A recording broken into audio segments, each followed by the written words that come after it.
in a few minutes, we are going to be live on YouTube as well. Okay, it's setting up, but it's going to be soon. Then maybe somebody can check whether it's working or not.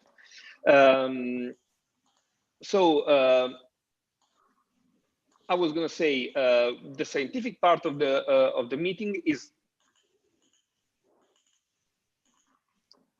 yes, we are now live on YouTube. I was saying that the scientific part is streamed live, so the morning session now and then the afternoon session later. But this is just the only part that is going to be streamed online. We will have meeting restricted to Dustbusters members, even without streaming it online. For the science section, if somebody is listening to us through YouTube, some people in the community actually asked us about this, so I saw some interest. So I thought it would be a good idea to just spread our discussions, at least the science discussions, to the wider community.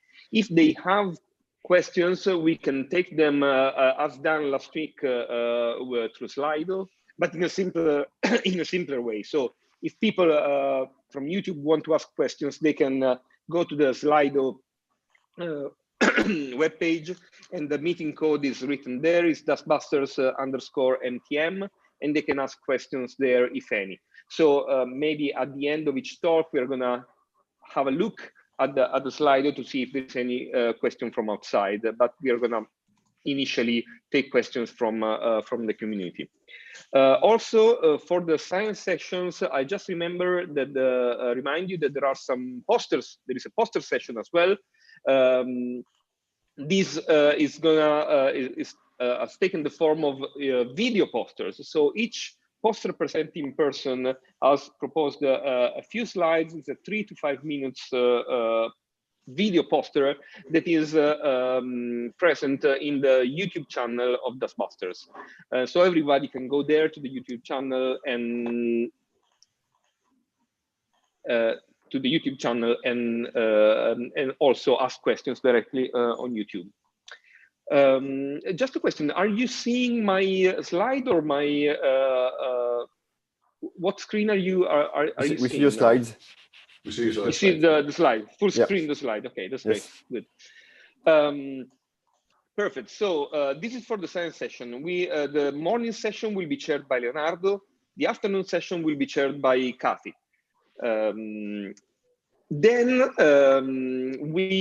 Today we are also going to have some roundtable discussions. These discussions are limited to the Dustbusters members. The morning one is taking place between 12 and 1 p.m. and is going to focus on work packages 3, 4, and 6. Basically, the idea of this roundtable is that we just get together, see where we are with the science, and decide what's missing, what we need to do to complete the project, if we need to change some objectives, what are our plans for the future for the work packages, for the various science work packages. So we are going to split this in 2 different roundtables, one in the morning, one in the afternoon.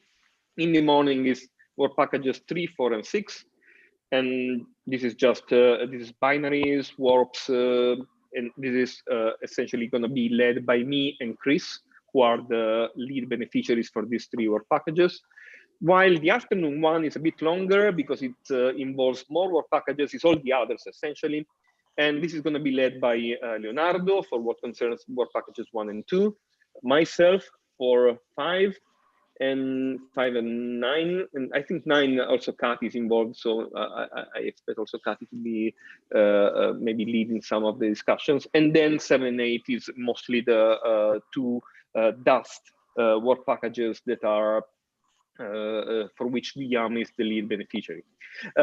Actually, I have set up a discussion area on a dedicated Google Drive document where everyone, I'm going to share the link during the roundtable, and then everyone is free to join and edit this Google document. The idea is to have some written record of what we're going to say. Okay, this is a kind of document, it's a live document that we'll be sharing and editing during these two roundtable discussions. So we have something to work on also in the next, a basis for the next 2 years. This is for today. Tomorrow, we are going to have the administrative review of the project. I see Amir is here. Maybe he can say a few words also after I finish my introduction now, if he wants. So tomorrow is it's not going to be streamed on YouTube. It's just going to be us. And in the morning, we're going to listen to the reports from both myself, the coordinator, and the work package leaders to check where we are with the project. And then a number of us, a number of secondees will give short talks describing their experience as secondees within Dustbusters. This is going to happen in the morning.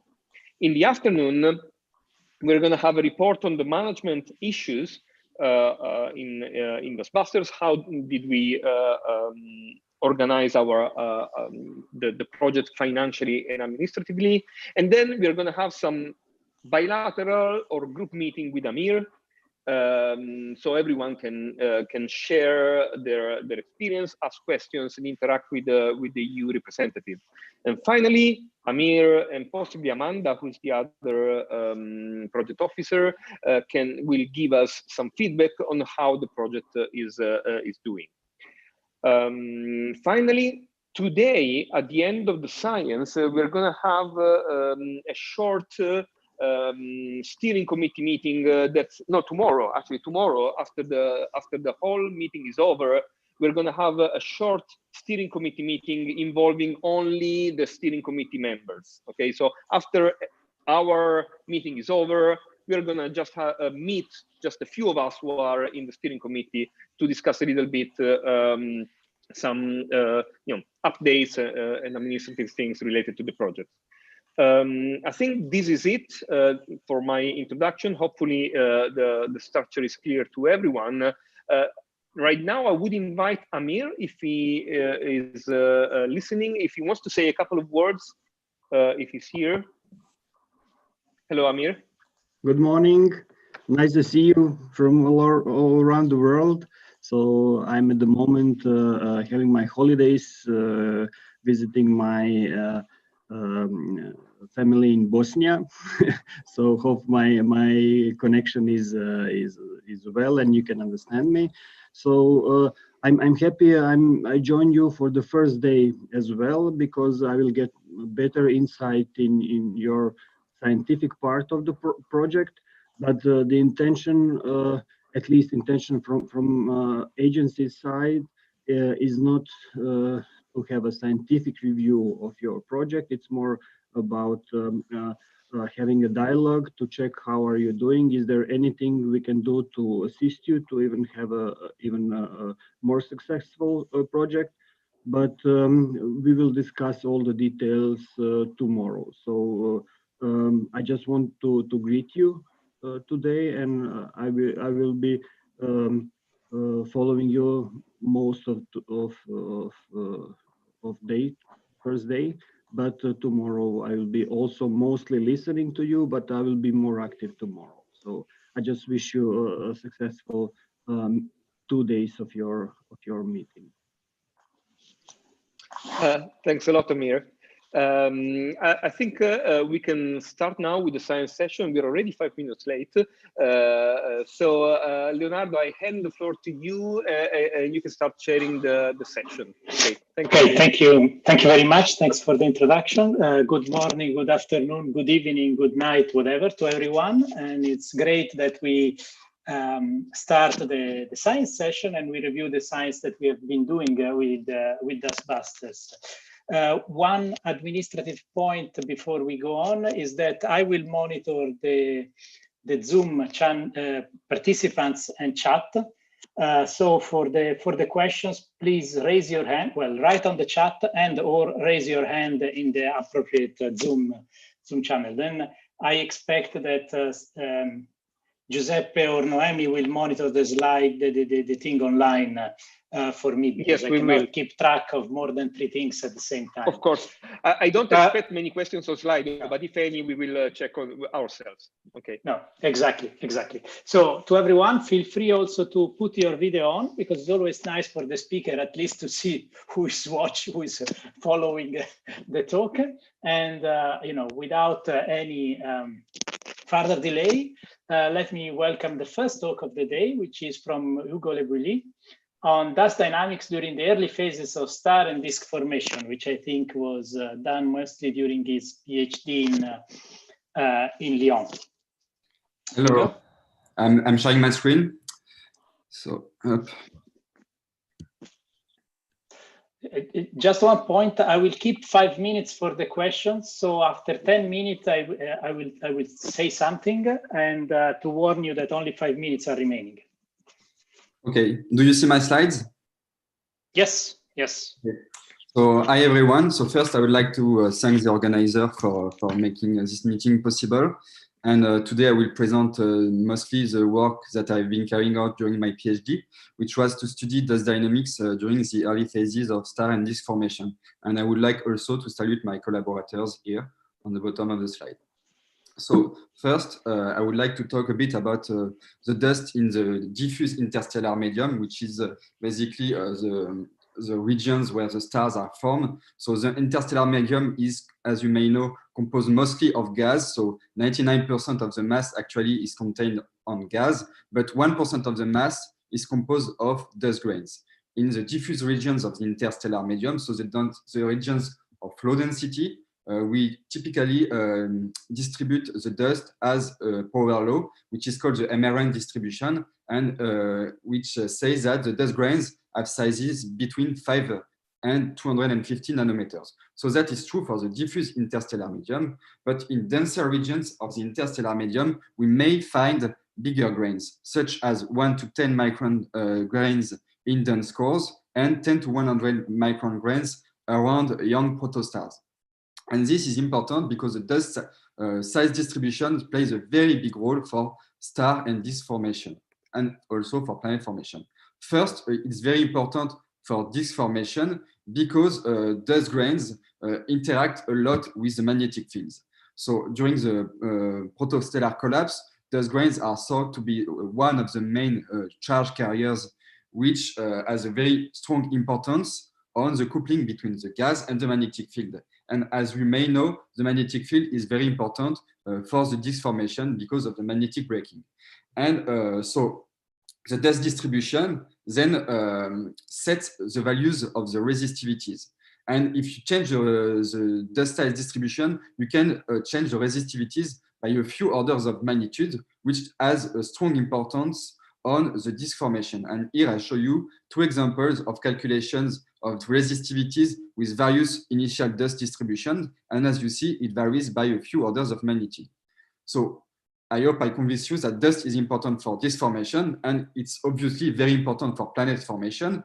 Of course, first, because the dust grains are one of the major building blocks of planets, and also because the dust distribution plays a major role in the instabilities that may lead to planet formation.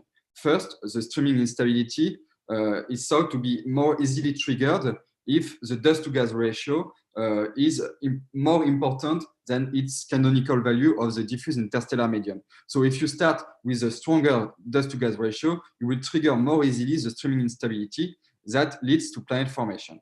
And also, with a stronger initial dust-to-gas ratio, you can make the growth of the dust grains, so the planet formation itself, more efficient than a radial drift. And you can break the radial drift barrier as long as you have dust-to-gas ratio larger than the typical canonical value of the interstellar medium of 1%. So the question I wanted to answer during my PhD is, can we make the dust dynamically decoupled during star formation and lead to a strong dust-to-gas ratio variation that lead to this value to be larger than 1%, and which will favor the disk and planet formation. To answer this question, I use the monofluid formalism that quantified the dust and gas dynamics in a strong coupling regime. That's formalism that was first developed by Leiben-Price in 2014, and I extended it to here the dynamics of neutral grains in the case of a magnetic field. And I resolve these equations using the Ramsey code, which is an Eulerian code that solves the equation of hydrodynamics on an adaptive grid. So a grid that you can refine locally, depending on the level of details you want in a region. So it's very practical for star formation simulations that are basically multi-scale problem. The Ramsey code is a very how to say advanced code because it implements a lot of physical effects that are relevant for star formation, such as magneto-hydrodynamics in the non-ideal case, gravity, self-gravity, radiation hydrodynamics, and now dust with my solvers that I developed during my PhD.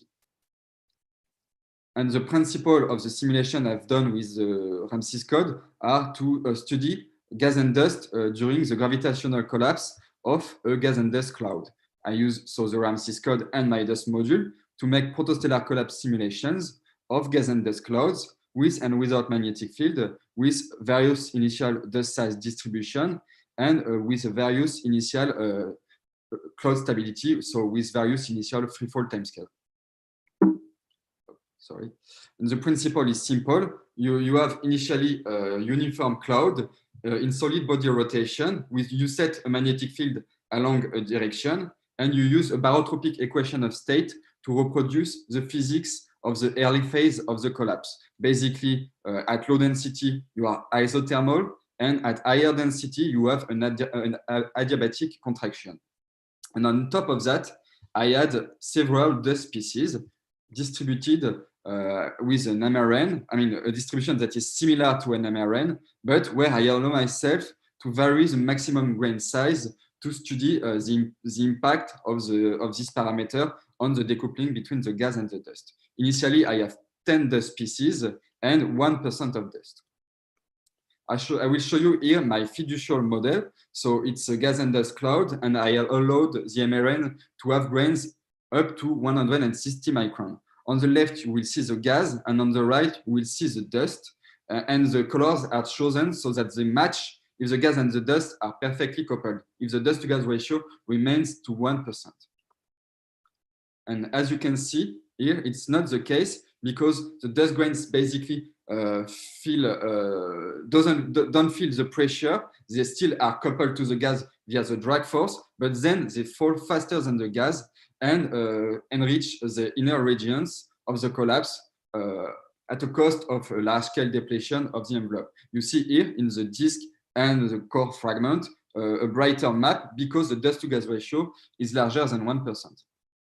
This is a result that is quite robust as long as you include large dust grains. So here I show you the 6 simulation I presented in my last study. So on the two on the top left are simulation with only small grains. And in this case, you see that there is no decoupling because small grains are very strongly coupled to the gas. But as long as you include big grains, they will decouple and enrich the inner regions of the collapse at a cost of the envelope. Here you have the fiducial model, here a model with a shorter initial freefall timescale, and here 2 magnetic models, here in the ideal case, and here with ambipolar diffusion. And in all these 4 models, you see a strong decoupling, which we can summarize with this schematic images and also with this plot. So here I show you the dust-to-gas ratio enrichment. So basically the dust-to-gas ratio divided by its initial value as a function of the grain size for all the models and for all the objects that we can observe in a model. So fragments, which are the hydrostatic cores that lead to stars, the disks, the pseudo-disk that is due to the pinching of the magnetic field line, and the outflow. These 2 objects appear only for magnetic runs. And then the envelope is basically what surrounds these objects. You see that all the dense objects are typically enriched in dust, and this enrichment is stronger for large dust grains, and low density objects are depleted because the dust basically moved away from them and went to the dense regions. And if you show the same information as a function of the Stokes number, you can see that this enrichment is actually an exponential of the Stokes number. For the demonstration, I invite you to read my last publication. We basically found why this law is very precise. And so I will make a small takeaway here before talking a bit about my second month experience. So as I shown during the protostellar collapse, grains of 10 up to 100 microns remain very well coupled to the gas during the free fall timescale. But above this size, they have the time to migrate during the collapse towards the central objects, which causes a large-scale depletion of the envelope and an enrichment of the disk just because of dynamics. But I neglected two things in this study. The first is the dynamics of charged grains, which can be different from the dynamics of neutral grains because charged grains will feel the Lorentz drag. And I also didn't include the coagulation, so the growth of the dust grain, which is the other major— 5 minutes, Hugo. Okay, thanks. Which is the other major way to change the dust size distribution during the collapse. And you will hear more about coagulation with the talk of Maxime Lombard, and we will make a collaboration where we will use his dust growth solver during the collapse to follow the dust distribution more accurately. And I would like, before ending, to talk a bit about my second month experience. So actually last year exactly, I was in Monash working with Daniel Price on the dynamics of charged grains. And we extended the monofluid formalism to include the dynamics of the charged grains. So basically, we have a formalism for multiple grain species. Where we were in Monash, we had to neglect the back reaction to make it work. But no, since then, I've found out a way to reintroduce it, at least partially. We included so both the hydro drag and the Lorentz drag force, and we had a very long expression that I won't detail here, but I will be pleased to discuss this with you if you want. And you have here an example of the very dangerous Australian wildlife. It's not an hedgehog, it's actually an echidna. It lays egg, so it's a weird animal. And I will thank you with that. Thank you very much, Hugo. Questions? Remember, raise hands and post them in the chat.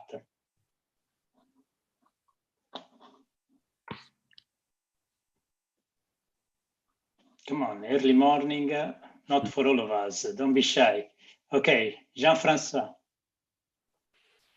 Hi, thank you, Hugo, for the nice talk. When you showed your density distributions in the maps for the, can you show again the figures, please? Yeah, this one. I guess you show all of the dust together, right? Yeah. So yeah. No, sorry, the previous slides. No. This is only the least coupled dust species. Okay, so because my question was, if you extend the dust all the way to 160 micron, for example, I'm assuming the small grains still follow the gas all over the place, right? So it's not shown here. Yeah, you actually you see it here. Okay. Because here I show all the dust species. So the small grains are here. So they follow very well the gas. And but if I show them here, you won't see very much a difference from these plots because since in the MRN the mass is contained in big grains, the density won't be very different. You will see a less strong depletion here, but here you won't see the difference. I prefer to show this one because it's more, yeah. And last question, I'm a bit confused about the geometry in the case with magnetic field, maybe because I'm not familiar with it. In your schematic plot in the next slide, it seems that the disk is seen face on.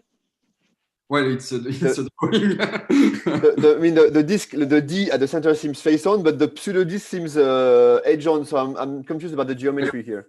The pseudodisk is a bit kind of a cylinder, actually. So I don't think it will.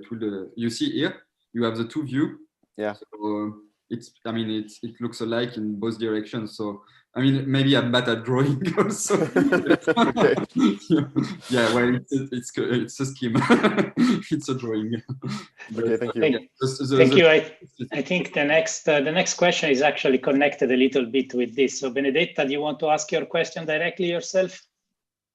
Yeah, so I was interested in understanding better from what are caused the two pseudo disks you showed in your simulation. You said that they were connected with the magnetic MHD. So I don't know anything about MHD, so I wanted to know a little better how they are formed and yeah.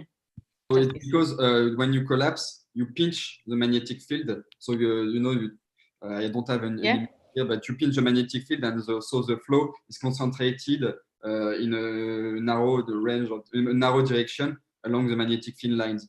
So that appears only for MHD runs because of that, and it's stronger in the ideal case. And so, like the pseudo disks are two. Like it's a region where the field is pinched with the material that is like the field is pinched and it concentrates the flow along the magnetic field lines. Thanks. Yeah, no problem. Okay, if there are no other questions, thank you very much, Hugo. And I suggest that we move on. Last second, no more raised hands. So let's there are questions. I assume that I'm told if there are questions from the other online thing. So I expect Noemi or Giuseppe to tell me. So let's move on to Carlo Manara. Good morning, Carlo. Good morning. Moving on the observing disks evolution in harsh environments. Okay, can you hear me? Yeah. Okay, good morning, everyone. So today I want to give an overview of a couple of works that we are currently carrying out. One is mainly led by Alessia Rota. So Alessia, if you can show your screens. Hi, everyone. So this is Alessia. So and she's leading some of the analysis that I'm going to show today. And this is done also with other members of the Dustbusters collaboration and also other colleagues worldwide.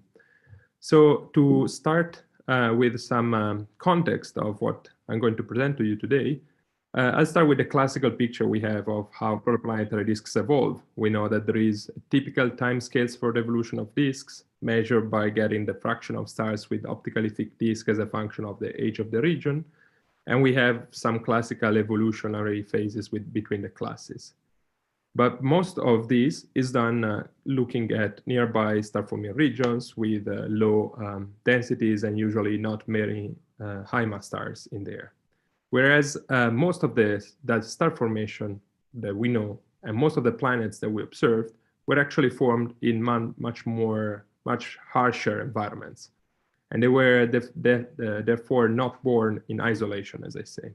And there are two main consequences of being formed in massive clusters or in the vicinity of massive stars. The first one is that your disk might be truncated due to dynamical interaction. And the second one is that you might lose mass due to external photoevaporation from nearby massive stars. And in this talk, I will touch base on both aspects. And I will do that by looking at observations that we collected recently with ALMA and with MUSE on the VLT.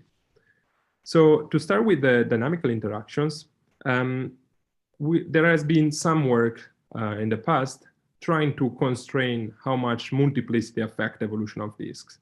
And I like to show this initial result that is published in a proceedings of a conference, showing that if you take a star-forming region and you measure the disk fraction in the star-forming regions and you compare the one of single objects with the one of binaries, you see a very different fraction of disks. And in particular, you see way fewer disks around binary systems rather than singles.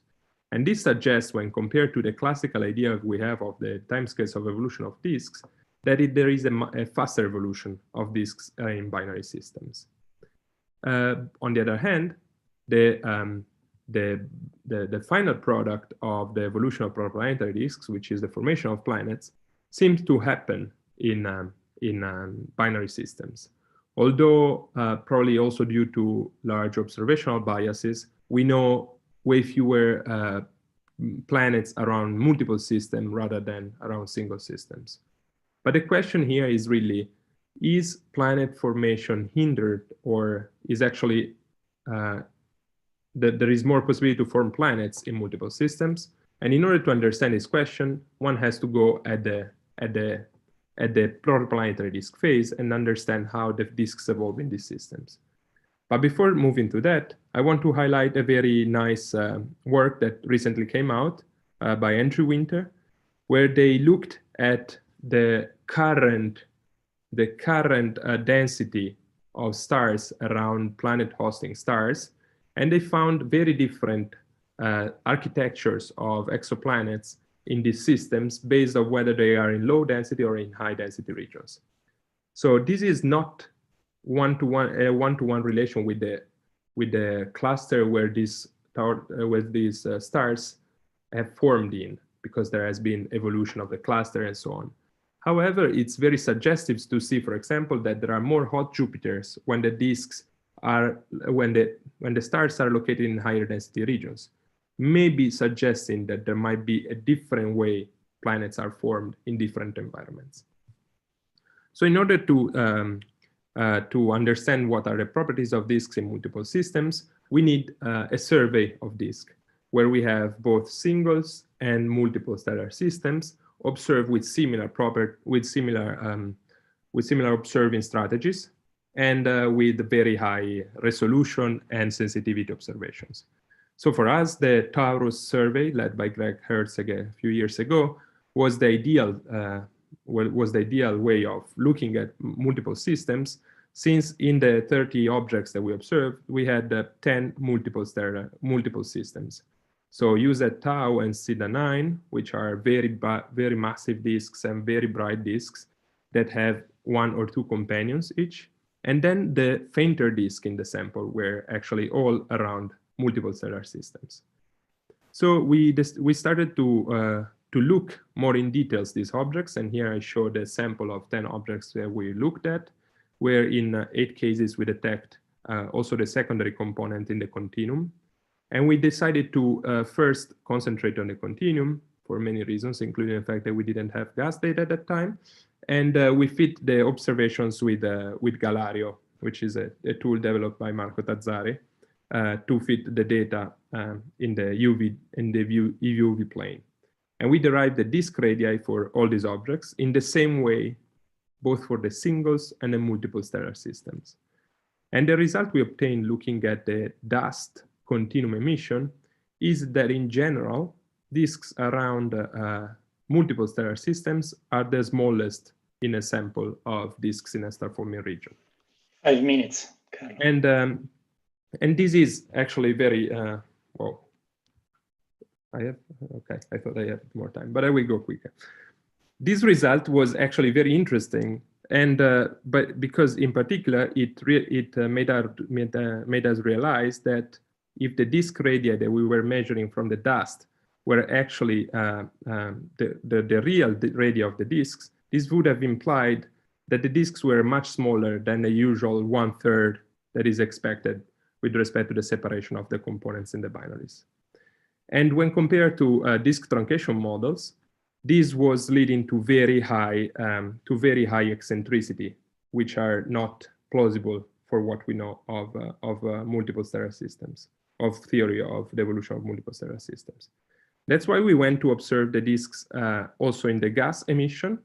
And what I show here is the moment 0 and the moment 1 for the disks in our sample that were detected at very high sensitivity, such that we could derive both the inclination and the position angle of the objects from the gas emission, and derive the disk radii from their emission.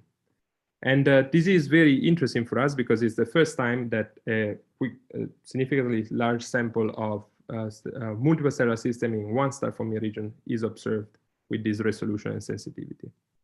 And this has led mainly to us to 2 results. The first one, that when we compare the dust and gas radii of disks in multiple stellar systems, we find a ratio between these two values that it's quite in line with recent estimates from disks from a populations of disks around single stars. And the second result is that if we derive the eccentricities of these objects, we actually find that that if we use models of disk evolution, of disk truncation in multiple stellar systems, we actually derive very eccentricities that are in line with what we would have expected. So around 0.3 in most of the cases. So this is actually reassuring because it could tell us that actually we understand a little bit the evolution of disks in multiple stellar systems. I now quickly move to the second part of what I wanted to present, which is how do we study disks that are externally photoevaporating? And to do that, one has to go to regions where proplyds are observed, like the Orion Nebula clusters. And we have here the view of the theoretical view of how a proplyd is structured with different ionization regions, and some views of images of what we obtained before with HST and first IFU observations. And what I'm going to show you now is the new view we have of proplyds using the Muse narrow field mode instrument, where we actually can observe at the resolution of the Hubble Space Telescope these proplyds in a large number of emission lines. And we can see how the structure changes when you observe high ionization states or lower ionization states and so on. And we can actually derive the properties of these disks, like their densities, using ratios of different lines that are sensitive both to density and temperature. And we can therefore, in this way, knowing the geometry, because we resolve the disks, and knowing the density of the disk, we can actually derive the mass loss rate, which we found to be in those two cases in line with previous estimates from other work. I want also to point something that we are very excited about, which is the fact that we might be able to also detect the shock due to the effect of photoevaporation on the disk, which is located in the low UV environment of 244,440, really midway between the disk and the ionization front. This is exactly as expected by Johnston in 1998. So this is work that we are currently trying to write up, and will come soon, hopefully, on the archive.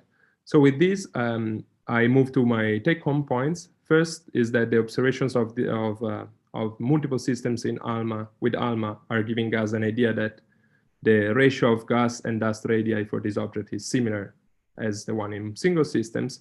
And we are now at the stage where we can really start to study with very high precision individual photoevaporating disks in nearby star-forming region. Thank you for your attention. Thank you very much, Carlo. I see already questions. So the first one is from Teresa. Hi, Carlo. So I was wondering, in the multiple systems, when you showed the moment zero in the kinematics, do you not see, or would you expect to see any kind of kinematic signature between the two components? Because it doesn't seem like there's anything. I'm thinking of Nicolas Kurtovic's work in D#, where he sees this kinematic signature. I don't know if this is something you would expect in these systems. Yeah, I do see this in other systems that I'm not showing here. So we have data of amazing interactions between components. These objects here do not show big spiral arms or so. There are some hints of interactions when you do different cleanings.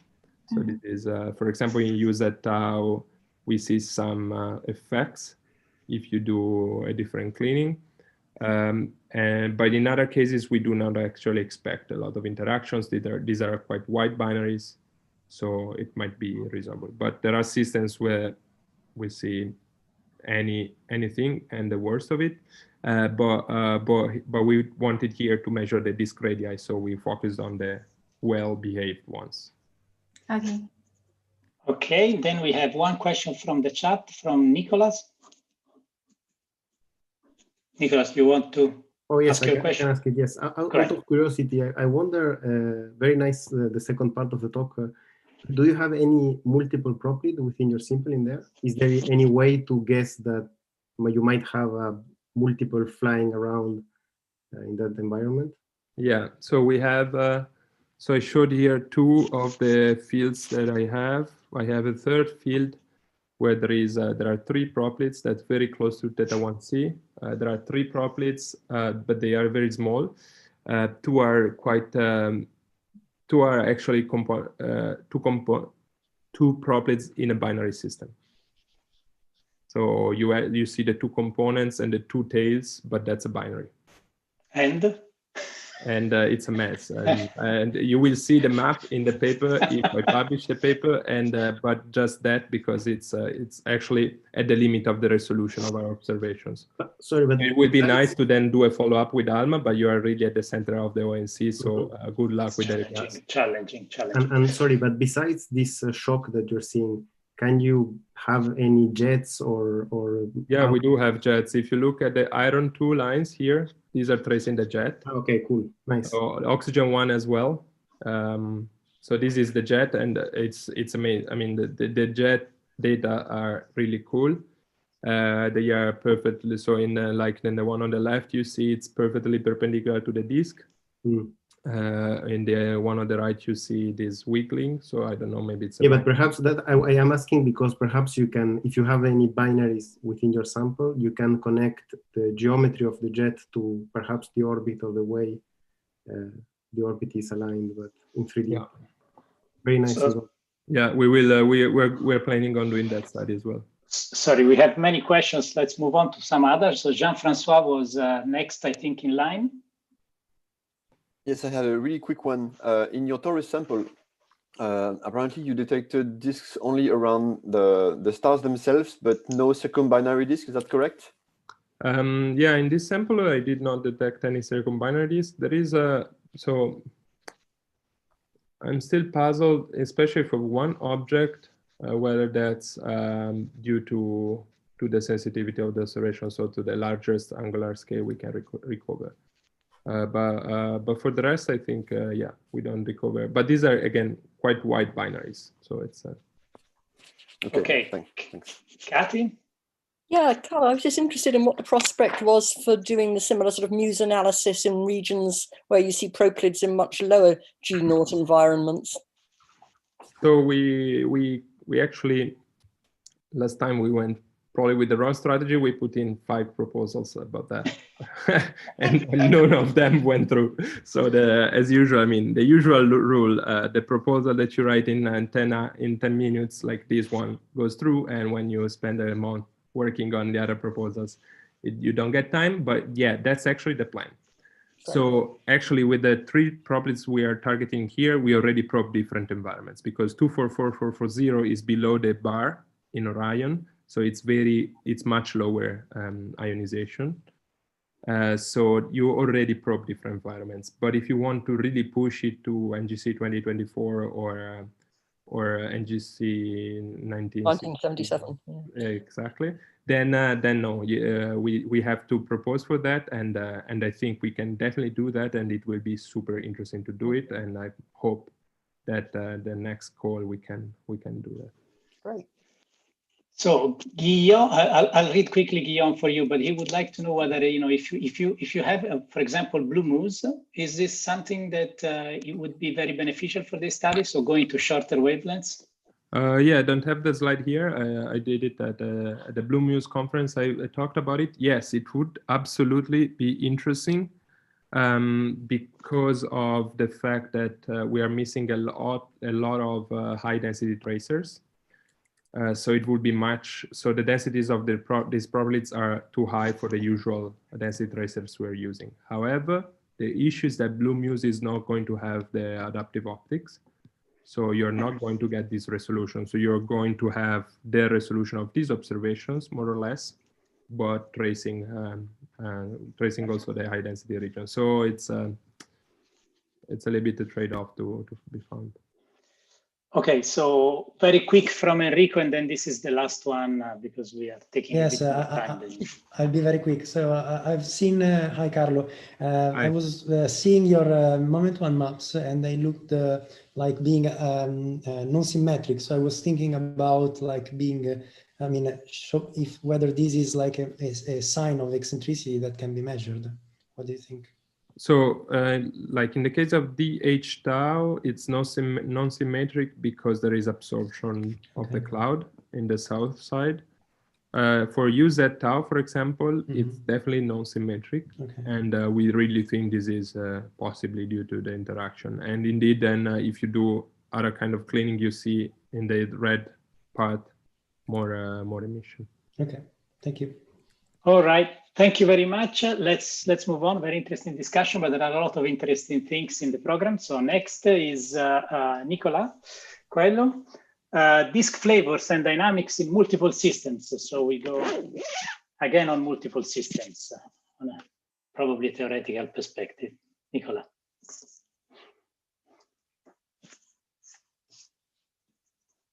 We cannot hear you if you are talking.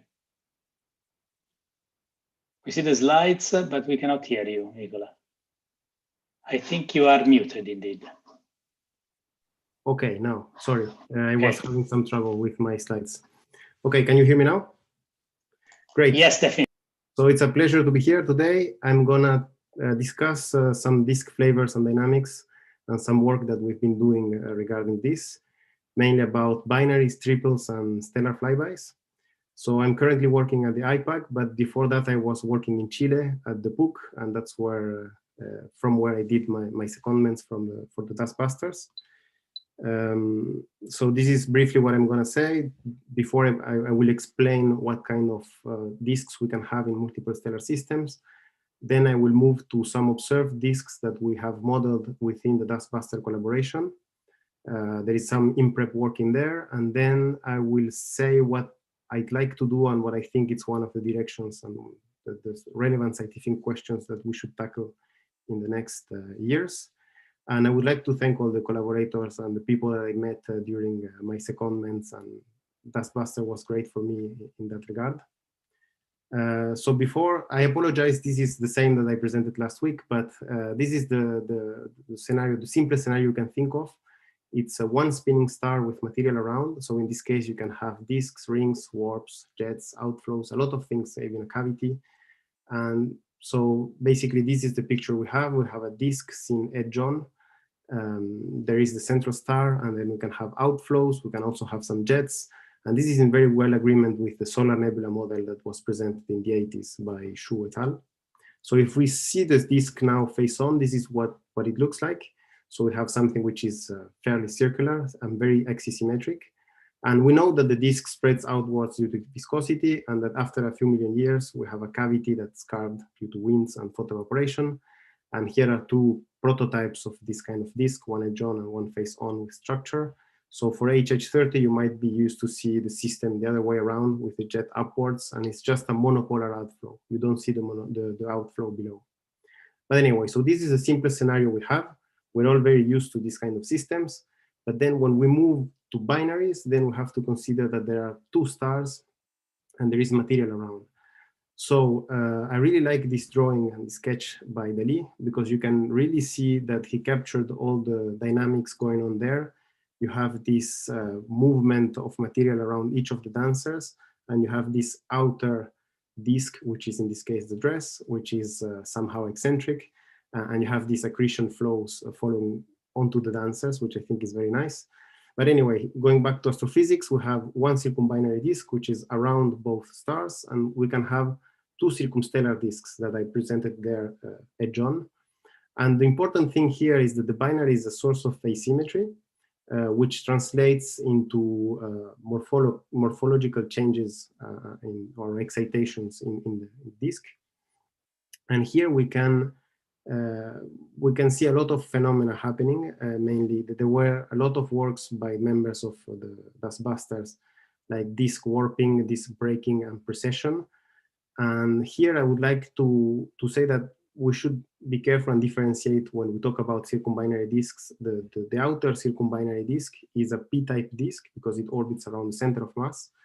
And each of the individual circumstellar disks are what we should call S-type disks to avoid confusion sometimes. And then the third scenario we want to consider is if we put even another star in there, well, the most likely scenario is to find these 3 stars in a hierarchical configuration, which means that the semi-major axis of the smaller binary, it's so of this binary is much smaller than the semi-major axis of this binary done by the triple and this little binary here. So when this is the case, you can have up to 5 disks. So a circum-triple disk, a circumbinary disk here, and up to 3 circumstellar disks. And in this case, things are even more complex because you have warping, breaking, precession, and libration, but everything happens at the same time. And you have different drivers, different timescales, so it can be very tricky. And this translates often into shadows, wiggling jets, and some fascinating structure that we're going to see in a bit. And what I want to say is that these kind of systems can easily form through misaligned accretion. And we have 2 prototypes, GW Ori that you probably already know, and GG Tau that I'm going to discuss in a second. So this is one of the examples that we tackled in the last years in the collaboration. After the success of HD 142527, where we modeled with Daniel Price and collaborators what was going on in this system where there is an interstellar companion which is generating a lot of structure. We did a following work where we explored how this structure changes as a function of eccentricity and inclination. This is what we did here for low stellar mass companions. So this is the mass ratio between the 2 stars. And basically, we applied this framework to AB Auriga, where there is only 1 star observed, but there is a lot of structure, as you can see here in this figure from Boccaletti et al. This is a sphere image, so very tiny grains, but there is also an ALMA image targeting the cavity here. And you can see that there are 2 wonderful spirals. And so this is our model here. So we did hydrodynamical simulations, then radiative transfer, and this is what we got. So it's a very good agreement. So we think that there might be a substellar companion in there. The problem is that it has to remain below the radar. And this is actually part of the discussion at the moment. And this is a fascinating system also because there is a lot of accretion from the outer regions. So it might be interesting to consider the whole environment. So moving on now to GG Tau. This is a triple laboratory because we know that in there is a triple within the cavity. And there is a lot of structure as well. So here you have the masses, and here you have the semi-major axis of this little binary here, and the semi-major axis from this to this. And basically, in this work by Kepler, and collaborators, where you have field observations again, you do see a lot of structure, and you have arcs, you have streamers, shadows, spirals. There are a lot of structure, actually. And you can overlay this with what ALMA sees, the continuum of ALMA. And you see that there is a discrepancy in terms of size between the gas and the dust. And this is something that was tackled recently by Claudia Tocci and collaborators, that's a working prep. So this is a simulation of GG Tauri. This is the gas surface density. And then she also did dust dynamics on top of this. And you can see that we recover, the gas so the gas cavity is slightly smaller than the dust cavity, but we do see that there is a sort of offset of the binary. So the binary doesn't seem to be at the center like in the observation. This is currently, we're working on this, but I should point out that Kepler also did some simulations, hydro simulations, that they do find the same thing, same offset. So we need to think perhaps that the binary or the triple is misaligned within the cavity. And we're trying to go a step further with Simone Ceppi, who's doing his thesis at Milano, trying to see if triplicity plays a role in here. So what we do is model this as a binary, and we do model this as a triple. Basically, the outer structure remains the same, but we're seeing fascinating behaviors in the inner cavity regarding accretion. So Simone has a poster on this. And then finally, I would like to talk about Weeks Tauri, which is a system where it's a quadruple stellar system, 2 stars here, 1 star here, 1 star here. pushing a sphere to its very limit, we can recover some spirals in scatter light. So this is what we have. And this is our model with a stellar flyby, which is inclined and prograde, coming like this, steering some material. And one of the nice things here is that, well, I like this project because there is a very good agreement between hydro and observations, and because it's also a bit controversial, because people say this shouldn't happen in Taurus. It's a very low stellar density environment. And so people don't really like sometimes the idea of flybys, but we seem to be seeing a lot of them, or too much of them, if we trust the likelihood. So here are a few examples. And one of the ways out of this is that perhaps there is more structure in stellar clusters between the stars themselves, and we shouldn't just think about the global stellar density. So, for example, there is a work by Isabelle Roncourt regarding the structure in Taurus, for example. So this might solve a bit the riddle. So for this case, these are the parameters we have, and basically we tried also really hard with bound companions, but it didn't work very well because the bound companion one, after a few orbits, truncates this disk in such a way that there is no more material available here to create this bridge between the two stars. So actually here it's convenient to have a 5 minutes. Okay, it's convenient to have a flyby because you can have a lot of material here around and you only pass once. So this is why flybys were preferred in this case. We have very little information about the orbit of this guy actually. And there is also wonderful kinematics that we can use to reconstruct in 3D what was happening there.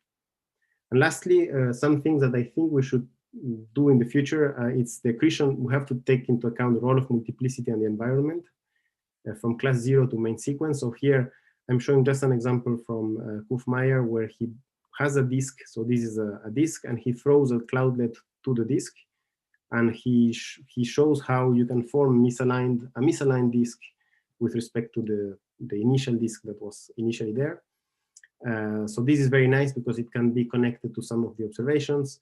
And this is something that we do not often take into account. And on the other side, once we have a circumbinary disk, which is misaligned, for example, with the binary, which is the case of polar circumbinary disks, if we put a planet in there, we can try to think, is this planet stable or not? To do that, we conducted work with Christian Giuppone last year. I forgot to put the reference, but basically what we're trying to see if the planets are stable or not around a broad variety of binaries. And we did some predictions regarding this. So to conclude, we've seen that disk with rich structure might hide binaries in there. There is a strong connection between the orbital parameters and the morphology. We can guide observations. Then we're working now on the role of triplicity and see how that changes the picture for disk evolution and dynamics. Gigi Tauri is an excellent laboratory for this. And lastly, I showed that we saw an ongoing flyby in UX Tauri, and then we can do some very nice modeling of this system. And then there is this idea that perhaps the material around C was captured during the encounter, but this is something that we're working on. And with this, I conclude, and I will be happy to take questions. Thank you very much, Nicola. So please, everyone, raise hands. I already see Benedetta raising hand. Yeah. Do you hear me? Yes. Yes. Okay. Go ahead. I was interested in Gigi Tau. From the image, if I remember, you can see that there is like a streams like going from the outer ring to the two inner system. And I was wondering also if do you have information about accretion onto the two inner circumbinary disks. Yeah, also maybe if the two inner disks are misaligned with respect to the outer ring. I don't know. Maybe I missed it, but I was just curious. No, this is actually hard to constrain. I must say that I do really not know how well constrained are these disks around. Perhaps someone here knows better than me, probably, but there is not a lot of information about the structure of these little disks in here. They seem like at first look to be almost aligned with this, but again, dynamics seem to suggest there is this problem of the cavity and where the binary or the triple is to create such structure as shown, for example, by Claudia. And we might need to incline the triple. And if we incline the triple and we have these streamers, as you were saying, we should expect to have misaligned disks in here. Mm-hmm. So yes, perhaps that's something we can discuss with Simone perhaps, but I'm not sure how well constrained are the disks in here. And lastly, regarding accretion, I do not think we have a lot of variability over the last years that this system has been observed, but Simone is recovering some changes in accretion over longer timescales. Okay, thanks. Okay, so Jean-François is next. Yes, can you go back to the AB Auriga plot? And actually, can you comment on Thane Curry's recent tentative detection of a point source? Yes, so there was a lot of discussion last week during the conference. And so apparently, Thane Curry recovered a point source with its own observations, different epochs and dealing with different methods. And he does see a point which is not exactly, if I remember well, it's not exactly where Tang et al. Or even Boccaletti say that this point should be, but there is a point somewhere here in the cavity. And now the big discussion if it's the nature of this companion, because most of the people say, no, it cannot be substellar or stellar, it has to be planetary, of course. But the problem is that then you don't generate such a big cavity and you do not have these spirals. So we might need several planets in that case. But yes, Thane Curry is saying that he's recovering a point source, which is much more robust than previous detections within the cavity as the ones by, because basically here he was a bit critic with Boccaletti et al., saying that it was a bit too aggressive, perhaps, how they treated the signal in here. And the good thing is that he has several observations, so it's a bit more robust. Okay, thank you. Then we have the last question. Last question from, sorry, Daniel, you're right. Well, maybe we can do also Daniel. So let's first do from the alter ego of Giuseppe Lodato. Paola Caldirola can go ahead. Hello, hi. Yes, my question is also on AB Auriga. The general question is, how likely is it that the spiral, the large-scale spiral, is self-gravity driven rather than driven by the companion, given that there is evidence for inflow, and maybe, you know, if the disk is massive and self-gravitating, it can also create a companion itself by, you know, a low mass companion by fragmentation. So what's the likelihood that this is self-gravity rather than I'm not able to put a number on this, so by likelihood, but again, yes, I agree with you. We're just here in this case, we're just trying to explain why you should have a cavity and why there are spirals very close to the cavity. So this was very similar to what we did for HD 14527. And of course, I do think that the spirals out there are due to accretion and perhaps even self-gravity. So as I wrote there, I think that's something that we should tackle at some point and try to give the broad picture. And if the self-gravity can also produce these tiny spirals close to the cavity with a planetary companion can be carving the cap, then I would say that's the most likely thing to consider. Okay, Dan, you want to go ahead?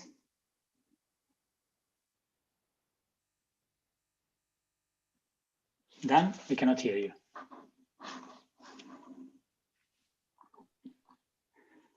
Okay, well, I think so you should read it. He says he cannot speak. Okay, sorry, I haven't seen that. So basically, Dan was discussing regarding the GG-tau simulation. Presumably, there is some precession of the eccentric disk cavity. Is it plausible that you could reorient the semi-major axis of the cavity when comparing with observation, which might help resolve the spatial offset? Yes, so good point. There is precession of the cavity. And again, something that we also discovered is that the fact that you have a triple might change the way you make your cavity precess around. So yes, that's something that this is mainly in prep work. So I think we should discuss this with Claudia Tocci and Simone, but yes, you can have different precession if you put a triple instead of a binary. And I think the way to go is to put this misaligned as was proposed at some point by Giuseppe. So inclining the thing in there might solve a lot of problems. All right, thank you very much. I think this is, sorry, okay, go ahead. Can I just say one, Giuseppe? Yes. This is yes, wonderful discussion for this afternoon. When we meet regarding the various work packages, I mean, we can discuss it more freely and see where we're going and what we can do in the collaboration about this, just to say. Indeed. Okay, well, I expect that all the work package leaders are taking notes on what to discuss based on this, following exactly your suggestion, Giuseppe. Okay, so let's move on. And now we have a series of 2 companion talks of 100-453. The first one is from Jean-François Gonzalez on shadows and precession in 100-453, orbits of the binary. Go, Jean-François.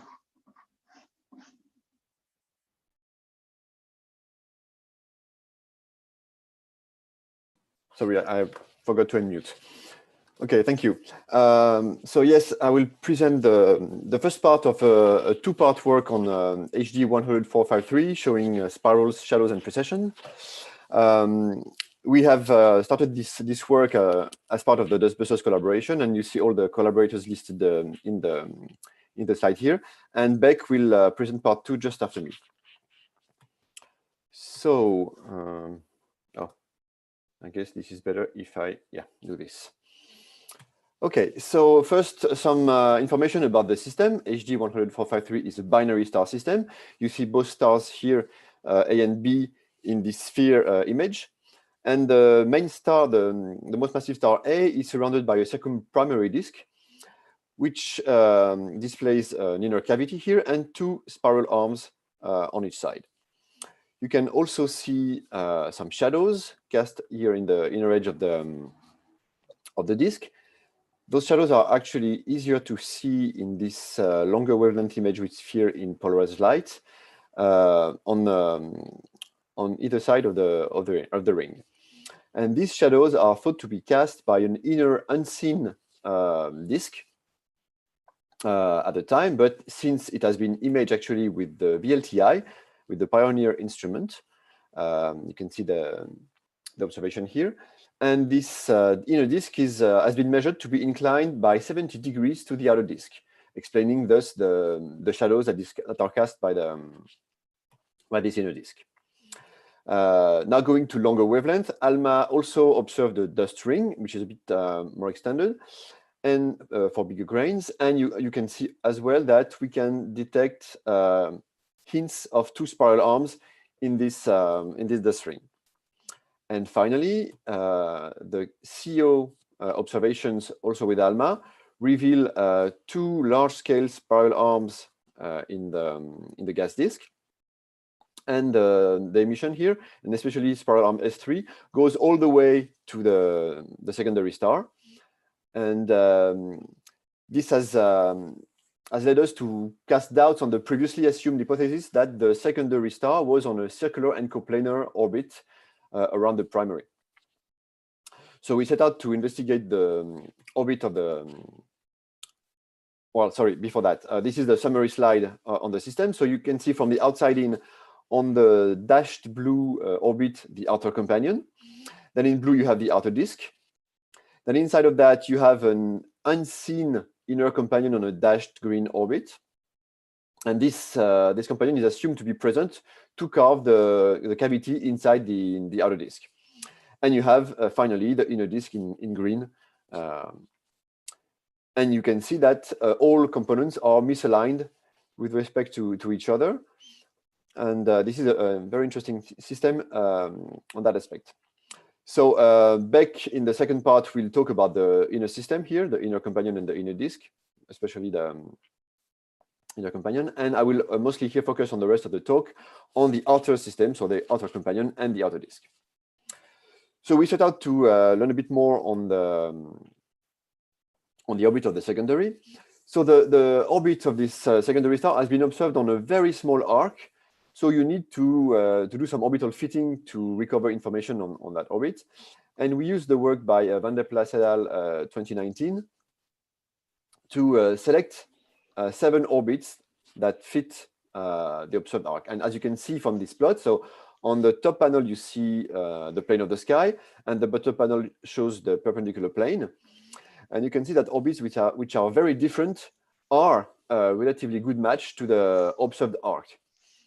So we selected orbits with a variety of values of the relative inclination with respect to the orbit, to the disk plane, sorry. And you can see them on the table at the right. So starting with orbit 0, you have a very inclined orbit with 61 degrees relative to the disk, which is actually also very eccentric, and down to orbit 6, which is almost circular and coplanar. And we use these 7 orbits in hydrodynamical simulations with Phantom. So in the first set of simulations, we used the gas only to recover the details of the orientations. And we run the simulations. So you can see here in the top row, the plane of the sky, in the bottom row, the perpendicular plane for the 7 orbits. And you can notice that the orientation of the disk is different in each case. This is because the disk precesses while it evolves, as you can see now in the movie. And we were interested, of course, in retrieving the correct orientation at the end of the simulation, corresponding to what we see currently on the sky. So we had to change the initial orientation. So now if we zoom on the final configuration for each orbit in the plane of the sky view, you can see that different orbits create different structures in the disks. So in some cases, like here, orbit 5, you have a circumsecondary disk. In the case of orbit 1 or 2 or even 3, you have a circumbinary disk. Or in the case of orbit 0, you have large-scale spirals, which are actually more closely related to or resembling the observations. So in order to compare with the observations, you need to do some relative transfer, and we need also to include dust grains. So we redid the simulations for the 7 orbits, this time including dust. So we used the 11 grain sizes from 1.6 micron to 1.6 millimeter, and this is what we get for the simulations.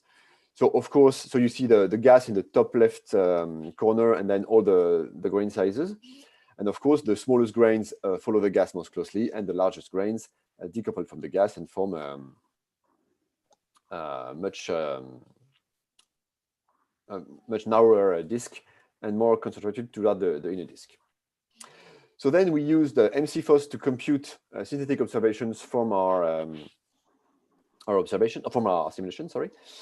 And here in this plot, you can see the moment 0 map of the CO gas for each of our simulations to be compared to the observations from Rosati 2020 in the top left corner. So we will compare each of the cases, starting by orbit 6 in the bottom right here, which is the case where the orbit is most closely coplanar, which actually leads to a stronger disk truncation. And the disk is indeed too compact to be compatible with the observations. So we discard orbit 6 from this criterion. Then going to orbits 4 and 5, you can see that in this case, the circumsecondary disk is very bright, and actually much too bright to be comparable to what we observe in the ALMA image. So again, we discard those two orbits. Orbits 2 and 3 produce 2 large-scale spirals. That is good, but their orientation is not compatible with the ALMA image.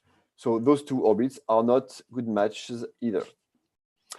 Orbit 1 produces 2 spiral arms with correct orientation, but the spiral arm, especially the southern one, is too short to be compatible to the observations. So this is not good either. Finally, only orbit 0 in this case seems to be compatible both with the orientation of the spirals and the overall extent of the CO emission. So orbit 0 for us is a good match. We then turn to the channel maps. So here is the observations from Rosati et al. For the different channel maps of the 12 CO molecule. And you can see that on top of the butterfly pattern that is usually seen. You can see some deviations that are highlighted in the dotted circles here. Those deviations, also known as kinks, as named by Christophe Pinte, are actually signatures of the spiral arms causing deviations from the Keplerian pattern in those disks. So we also compared those channel maps to synthetic observations coming from the simulations. I will only here show two cases. If you want to compare all of them, they are in the paper. So again, starting with orbit 6, you can see that in the southwest corner here, the deviations are so small, the kinks are so small that they are barely visible. Whereas in the northeast corner for the delta V equals 0 channel, you recover a kink, but it is in the wrong orientation. So again, orbit 6 is not a good match.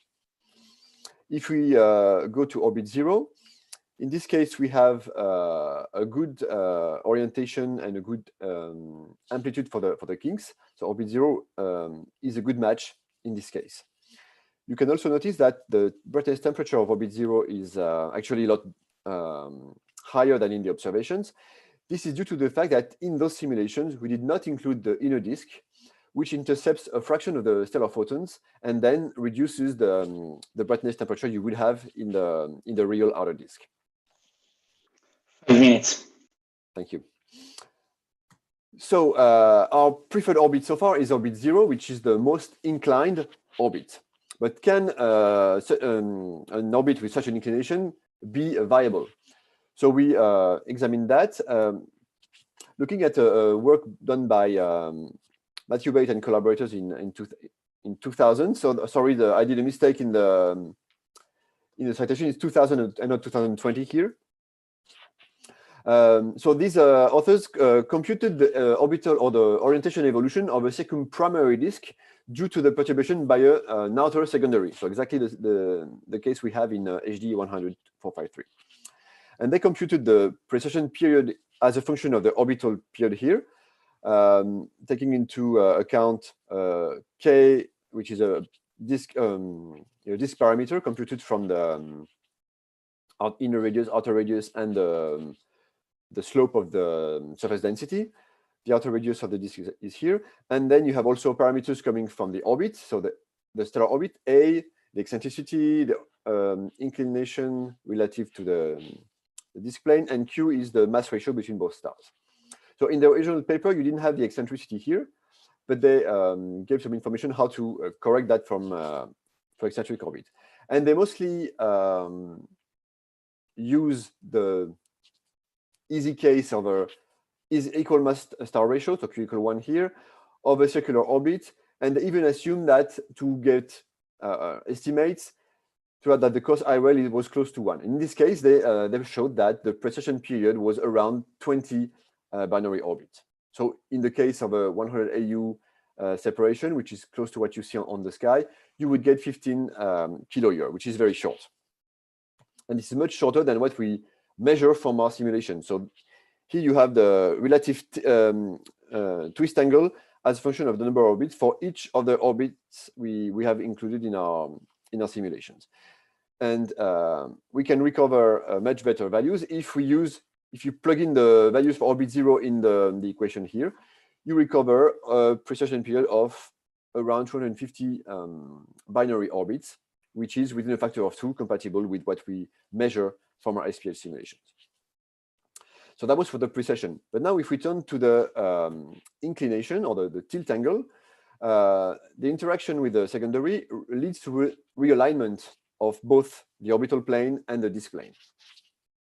And they compute, so still Bate et al. 2000, computed a realignment timescale compared to the precession period given by this formula. And again, with the equal star binary circular orbit, they obtain an alignment timescale of about around 100 precession period or 1.5 million years. Or in the worst case scenario, when you get parametric instabilities, it can be as short as 1 precession period of 15 kiloyear, which is much, much shorter than the edge of the system, 6.5 million years. So you should expect realignment.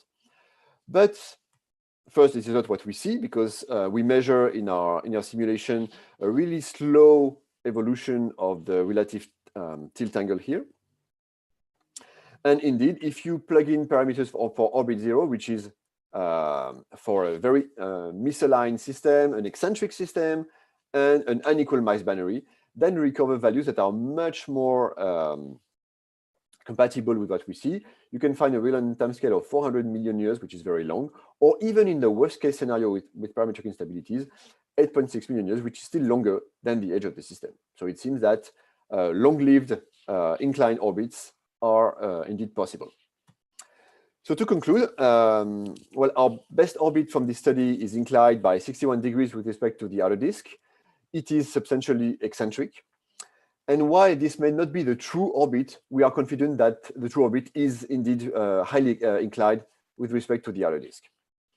We also find that the outer companion can drive the precession of the outer disk and drive also a very slow evolution of the relative inclination, and that the high value can be sustained over long time scales.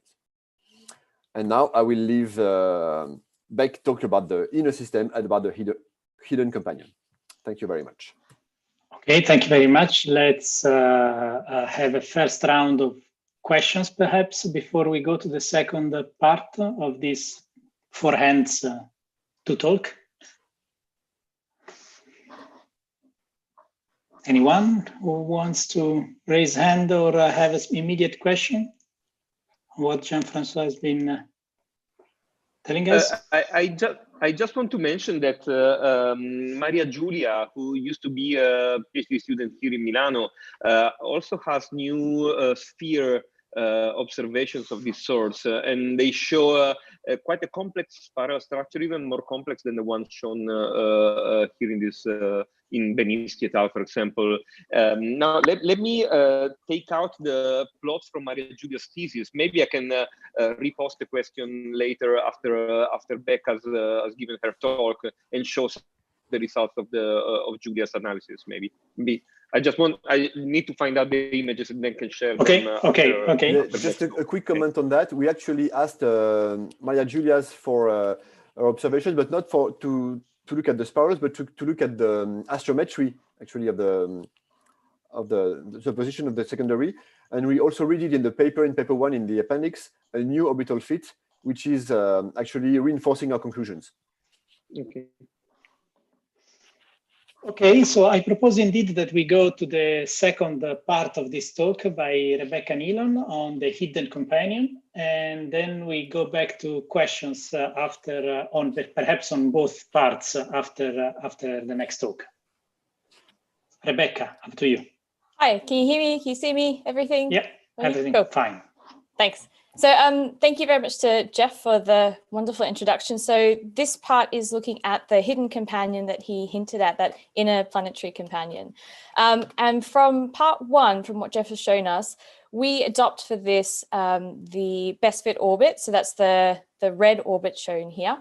And we assume that for the time being that is the orbit of the outer companion, and we use that for the rest of our calculations. In terms of the observations, what we're focusing on for this part are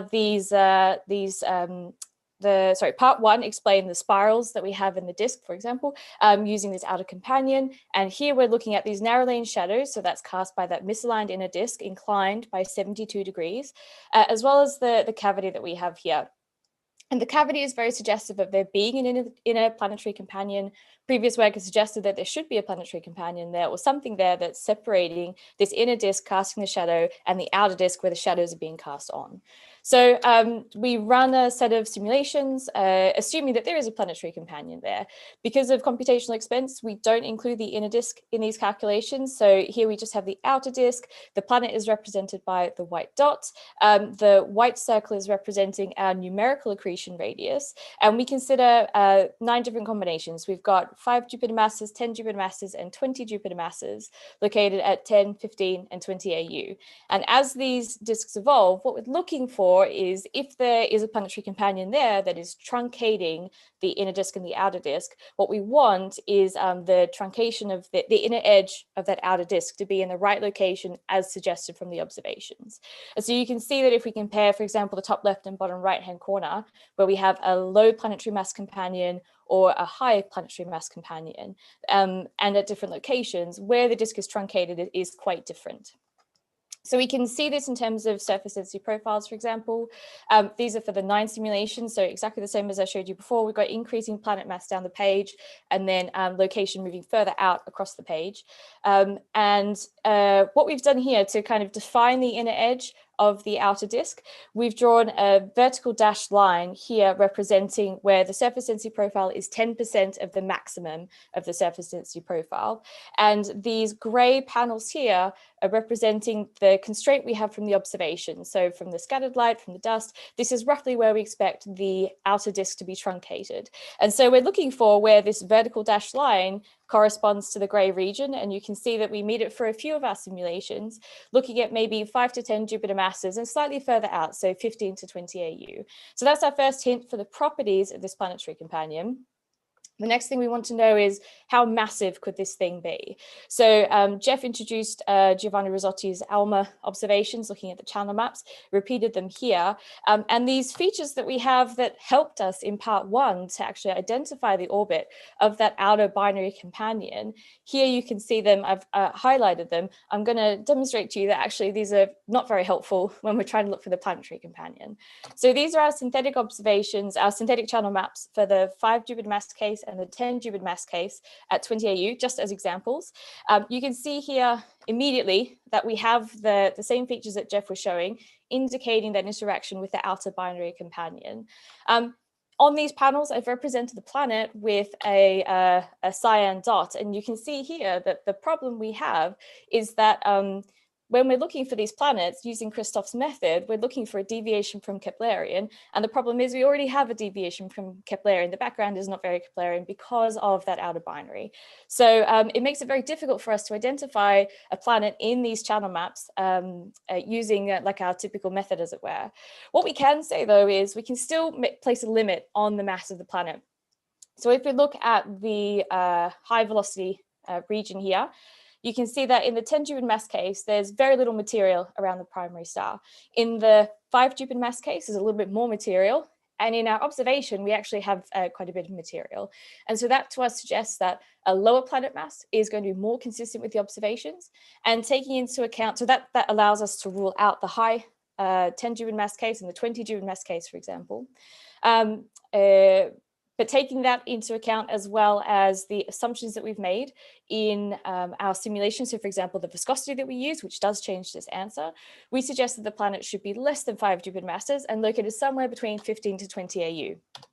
So if we return to that schematic that Jeff introduced, you can see we have our outer companion, the outer disk, this inner companion, less than 5 Jupiter masses, somewhere between 15 to 20 AU, and then this inner disk here, shown in green. And so the next thing that we want to do is to explain the misalignment between the inner disk and the outer disk. It's about 72 degrees based on the characteristics of those shadows. And the question then becomes, well, is the misalignment there due to this inner planetary companion or something else that's happening in the disk? We considered 2 different mechanisms to potentially explain this. I'll go through the first one, which is the Kozai-Lidov mechanism, and then the second one is differential precession, which Jeff has already mentioned.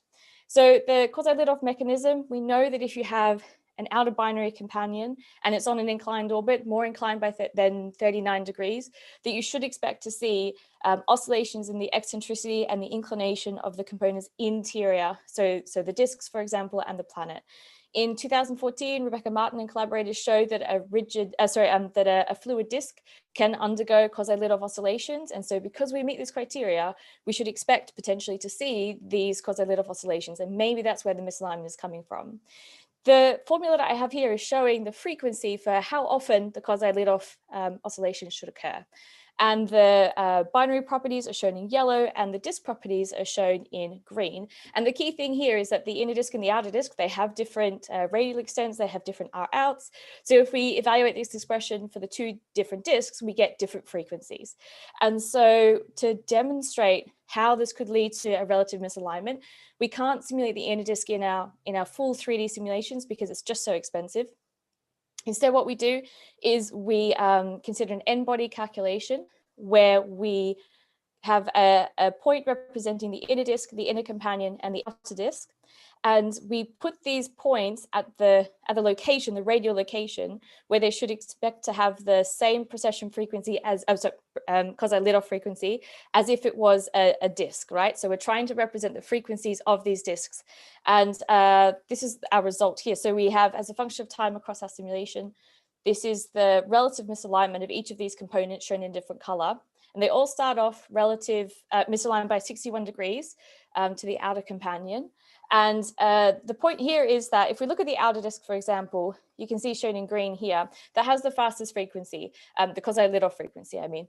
And that's because it's closest to the outer binary. So the inner companion then, that has a quasi-Lidov oscillation on a little bit longer time scale compared to the outer disk because it's slightly further away from the outer binary. The inner disk has a much longer time scale. That's why it looks like a flat line. That's because it goes like all the way. The frequency is so much longer than the simulation that we've done using this n-body code. And so here you can see that over time, a relative misalignment between the inner disk and the outer disk can develop as this outer disk could be oscillating around while the inner disk is basically stationary. Now, the trouble with the quasi-Lidov mechanism for this particular system for HD100 is that in our simulations, we don't see any evidence of the quasi-Lidov oscillations. And on the timescales that Jeff has simulated for and the timescales I've simulated for, we should expect to see that.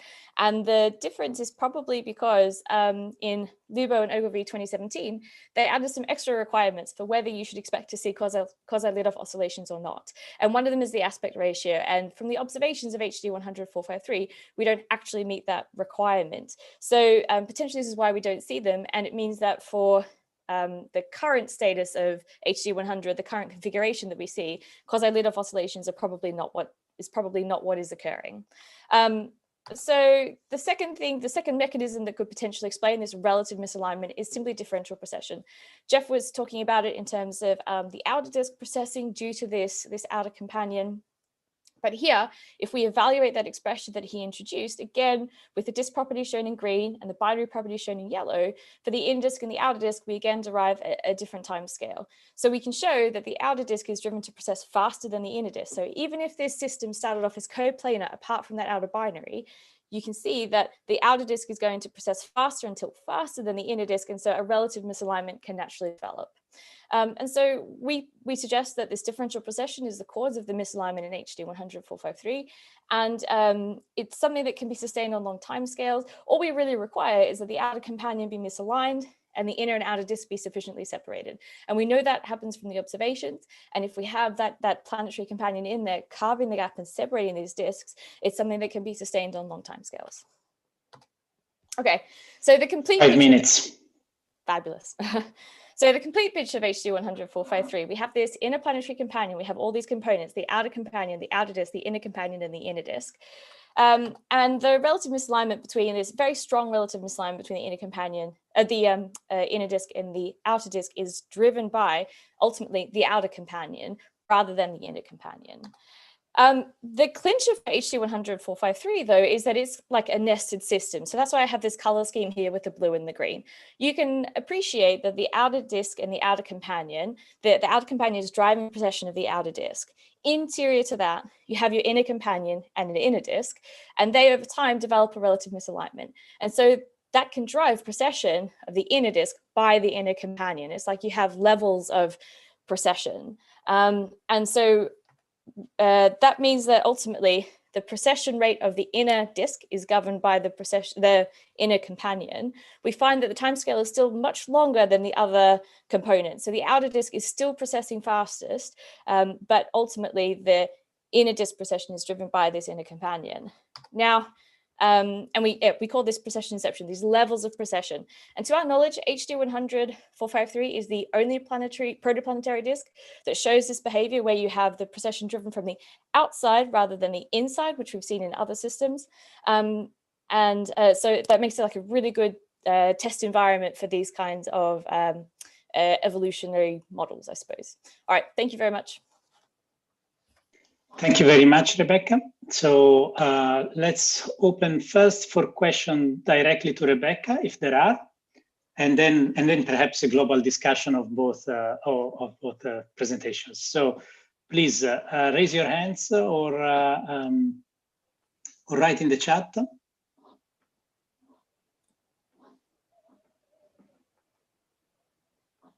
People appear to be very shy at some point. Okay, Benedetta.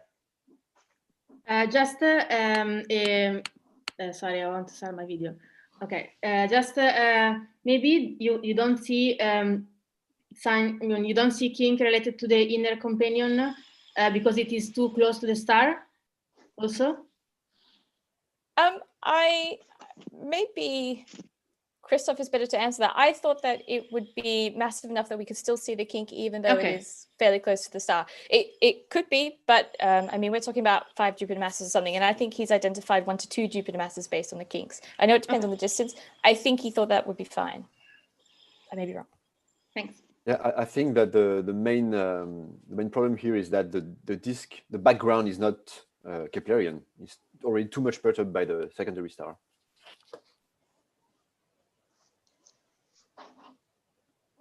Nicola?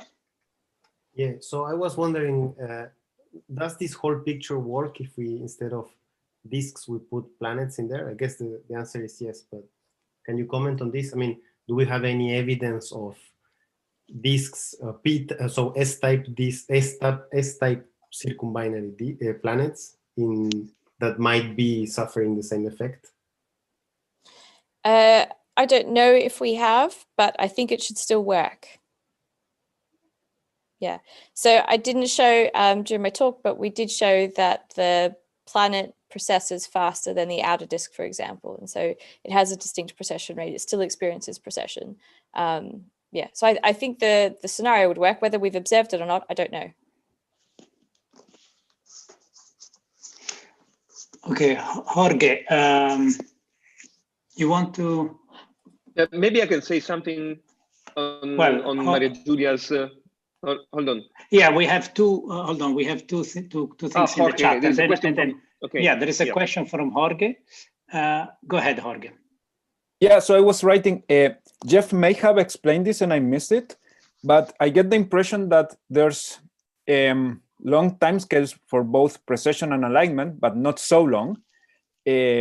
So fitting the models to the data, can we really constrain the parameters? Or if we waited for 100 or 1,000 orbits, would we get a different answer? But the trouble is that the orbit of the binary, I mean, has a period of a bit more than 2,000 years. So it would be very difficult to wait for a substantial change in the configuration, I guess.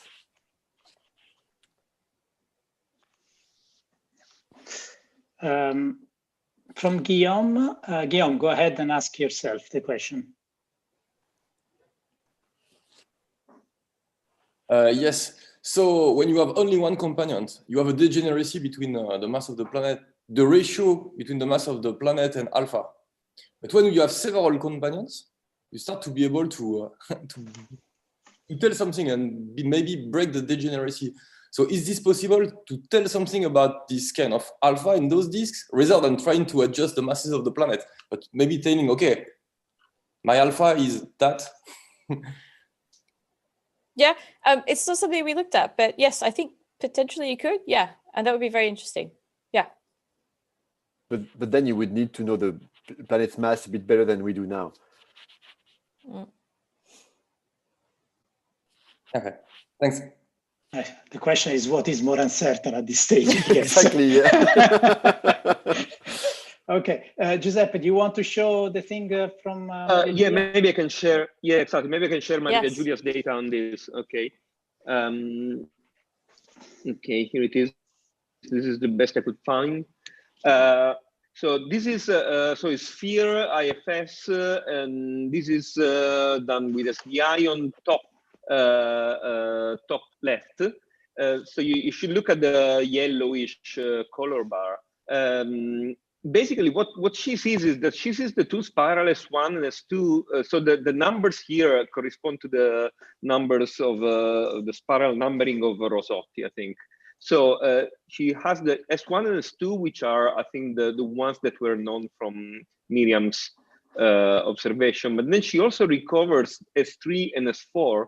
And I don't know if you see my my pointer. It looks like S3 yes. Here. This is so the contour is S3 from Rosotti, and she finds this, which appears to be connected with S1. Okay, and likewise S2 extend out and is connected to S4. So I don't know whether this can tell us something on the interaction with the outer binary. I don't know what, I mean, we should maybe discuss this, but it looks like S2 extends out to S3 at the very least. The strange thing is that there is a sudden change of pitch angle. So it starts out wide and then wraps up quite fast, which is not expected maybe from a dynamical point of view. So I just want to point out that there are these observations here that may tell us something. I don't know whether we should do something more about this or not. That's it. Thank you. Thank you. Yeah. Something for discussion. Is this going to be published or? Well, hopefully, yes. We are discussing this also with Valentin. You know, Maria Giulia right now is left astronomy, but she it's not clear what her future would be. So maybe we are hoping to publish something on that. Okay, but yeah, I'll be interested in looking into it a bit more detail. Yeah. Yes. Okay. Yeah. Okay, I propose we move on unless there are other questions, and we move to Enrico Ragusa, the evolution of large cavities and disk eccentricity in circumbinary disks. Go, Enrico. Can you hear me? Yes. Okay, good. So hi everyone. Good morning, good evening to different parts of the world. Today I'm going to present you the evolution of large cavities and disk eccentricity in circumbinary disks. So some of you might actually have already find familiar this presentation, as it is actually the conclusion of the talks that I gave in Palmcove last year in 2019 at the Dustbusters meeting and general conference. This work has been done with a bunch of Dustbusters collaborators. Let me say that has been recently published on MNRAS, so you can find all the details in the publication. Before moving on, just let me comment a bit about what is binary disk interaction, just to be all on the same page. So the idea of a binary disk interaction is that it's a very general theory. So whenever you have a binary companion, which is intended as a gravitationally bound object, so two gravitationally bound masses. So here on the top left corner, you can see an example of an unusual binary composed by two asteroids. In any case, whenever you have also some material surrounding it, is very likely that it will form for the conservation of angular momentum a circumbinary disk, where the binary will exert a tidal torque on it. So, and vice versa, the disk will exert a back reaction torque on the binary. So this has some implications in terms of the evolution of the system, because in fact this interaction can trigger in the disk structural changes like the formation of gap cavities and spirals and other density features. It will promote the eccentricity evolution in the disk, but also due to this back reaction torque, the evolution of the binary orbital parameters, so the migration of the binary and also the eccentricity, the evolution of its eccentricity. So in this talk, I will just focus on the structural changes of the disk. So we have a live binary in this project. So the binary is left free to evolve, but I mean, I will not discuss in detail what happens to the binary. And originally I wanted to present much more than this because the paper contains a lot of more information, but for a matter of time, I will not be able to present everything. So I will focus on the recent developments that we found about truncation mechanisms. So just let me comment about why this is interesting, obviously, because this is a theoretical project and it needs to be put in context. So we have just finished last week to discuss and the 5 years of Hercze Tauri, where during these 5 years there have been multiple observations of new systems showing a large variety of structures, and many of them have been interpreted as being due to the presence of a planetary companion or a binary companion. So this is relevant for explaining this work is relevant for explaining these structures and features. So originally, this work was developed to study a very specific type of structures, which are these non-axisymmetric features that were observed in so-called transition disks, but now apparently since last week we should call them disks with large cavities. And the idea is that we had proposed a mechanism in 2017 for forming these structures that involved the presence of a relatively massive companion, so a substellar companion that could trigger the formation of these structures. So for this reason, we performed a lot of a large number of numerical simulations. I will not be able to present everything we found. I will focus on this specific parameter space region where we just changed the semi-major axis. Where we just changed the mass ratio of the binary, and we let our simulations evolve for 2000 orbits. We perform, these are 3D SPH simulations. And the important thing is that our systems are composed by a circular binary. The circular part is important. I mean, the fact that the binary is circular is important. Surrounded by a circumbinary disk where a cavity has been already excised. So, which the disk is truncated at the separation of two binary separations.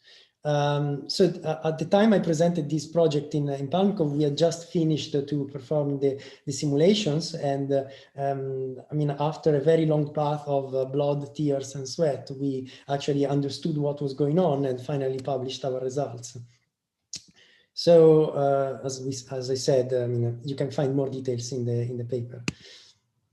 So let me just move to the results. I mean, I will start describing them qualitatively, and then I will just move a bit more in detail, being more quantitative. So in general, when we start our simulations, so here you can see some snapshots from our simulations after roughly 500 orbits. All simulations apart from this smallest mass ratio here they all show the evolution of the disk eccentricity. So all disks become a bit eccentric. But then what happens for larger mass ratios larger than 0.1? It is something that we had already seen happening in our previous works. So let me now show these videos. This video is that the cavity, the binary, the cavity around the binary remains pretty much circular for a relatively long time scale, but then at some point you have this abrupt growth of the disk eccentricity and the formation of this lump of material that orbits at the cavity edge. So I just want to say that the fact that it looks retrograde is just an effect of the sampling of the snapshots that I used for creating this video, but actually the motion is prograde. And then this overdense structure that is orbiting is replaced by this that we called an eccentric feature. So this is a comparison between the two features. So the eccentric feature is always placed at the, is not orbiting anymore, and is always placed at the apocenter of the cavity. And this is due to the fact that whenever you have an eccentricity profile that decreases with the radius, the streamlines tend to cluster at the apocenter and will form this overdensity that is not orbiting, is just processing with the cavity edge. Instead, in comparison here, you can clearly see that this overdensity is at the pericenter of the cavity, so it's orbiting at the edge of the cavity. So before moving on, let me just tell you about a couple of things about, before being quantitative, a couple of information about resonant theory, because the resonant theory is what is actually determining the interaction of the binary with the disk at very precise locations. So this the exchange of angular momentum and energy between the disk and the binary occurs at these locations that are called resonances, and are placed in different regions of the disk. They can be found in the two different flavors, so they can be Lindblad resonances or corotational resonances, and are described by these two numbers, these couple of numbers, L and M. When L is equal to M, you have circular resonances. So these resonances are all placed in the disk at separations that are lower than 1.6 binary separations. But then, when you have L different from M, you have a very different type of resonances, which are called eccentric resonances, that are those resonances that are only excited when you have an eccentric binary. So this is just to say that when you have a circular binary, you are not able to excite any resonance at separations that are smaller than this threshold here. In this plot, I'm showing the location of different resonances for different M and L. Big circles are circular resonances. You can clearly see that above those these outermost circular resonances, there are no circular other circular resonances. So the deposition of angular momentum occurs at these specific locations, and in principle, you are not able to truncate the disk at larger separation if you have a circular binary. So, yeah, thanks. So just let me now move to be more quantitative. So what happens in our simulations? So as I said, all disk eccentricities, so here I'm showing you the evolution of the disk eccentricity as a function of time, which is, this is a measure of the global amount of eccentricity that is in the disk. And this is the cavity size expressed as its semi-major axis. So you can see that above mass ratios of 0.05, as I said, you have an evolution of the eccentricity. So this is the orange line, and but this is kind of followed by the evolution also of the cavity size.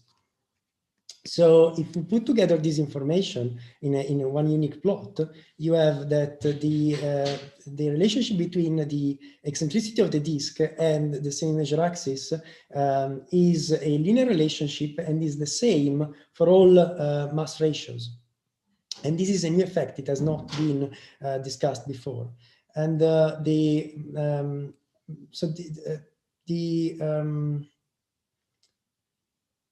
yes, this has not been discussed before, so I suggest you to go and check more in detail in the paper about also what is exciting the eccentricity and what is halting it. But let me just tell you why this is important and interesting for truncation theory.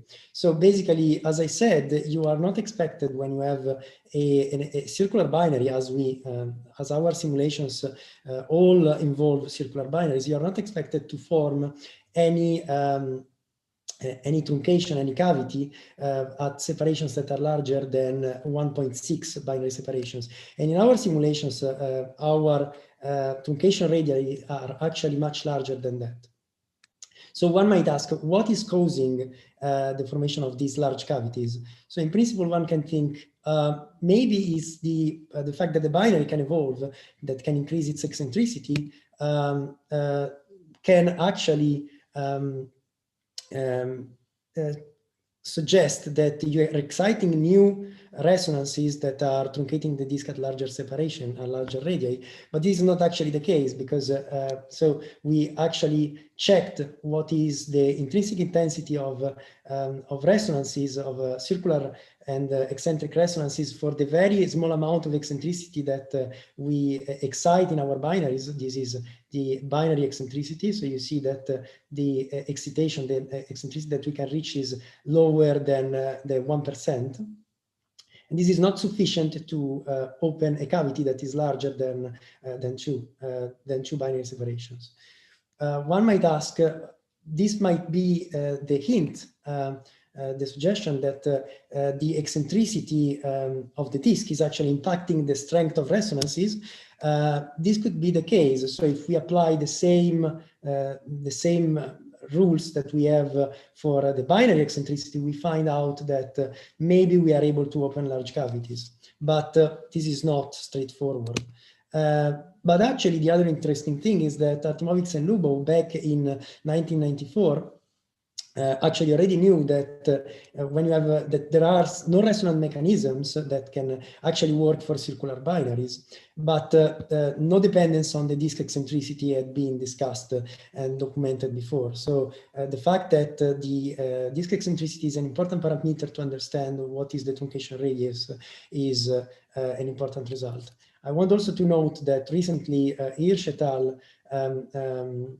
Found that the truncation radii are actually consistent for eccentric binaries. So this is mainly a problem for circular binaries, and this, but still we can still need to understand whether we can generalize this.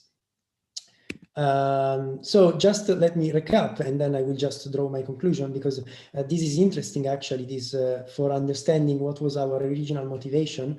So to understand the formation of these non-axisymmetric features, this overdense lump of material. And basically the exponential growth of the eccentricity is producing is very rapidly enlarging the cavity size because of this linear relationship. This pushes the material outward and will form these overdense structures.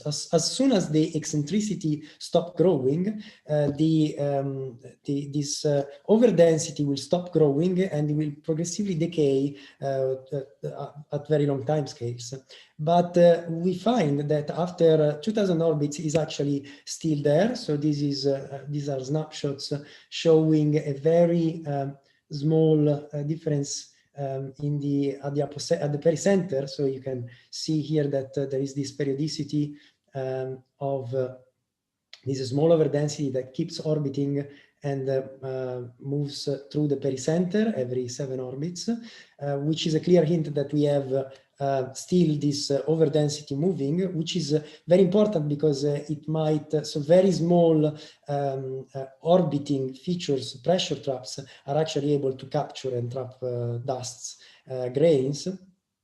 And I suggest also to check Nienke van der Marel's paper, recent results about this, which studied made an observational analysis about the trapping efficiency.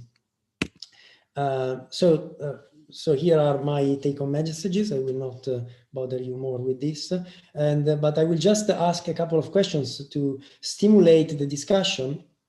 So what is the stage? Because these are in principle results that can be checked through observations. What is the stage of observations about eccentricity in protoplanetary disks? So this is. Yeah, Enrico, maybe we should have the questions because you have been a bit over time. Let's maybe have the questions for the discussion indeed. Sorry.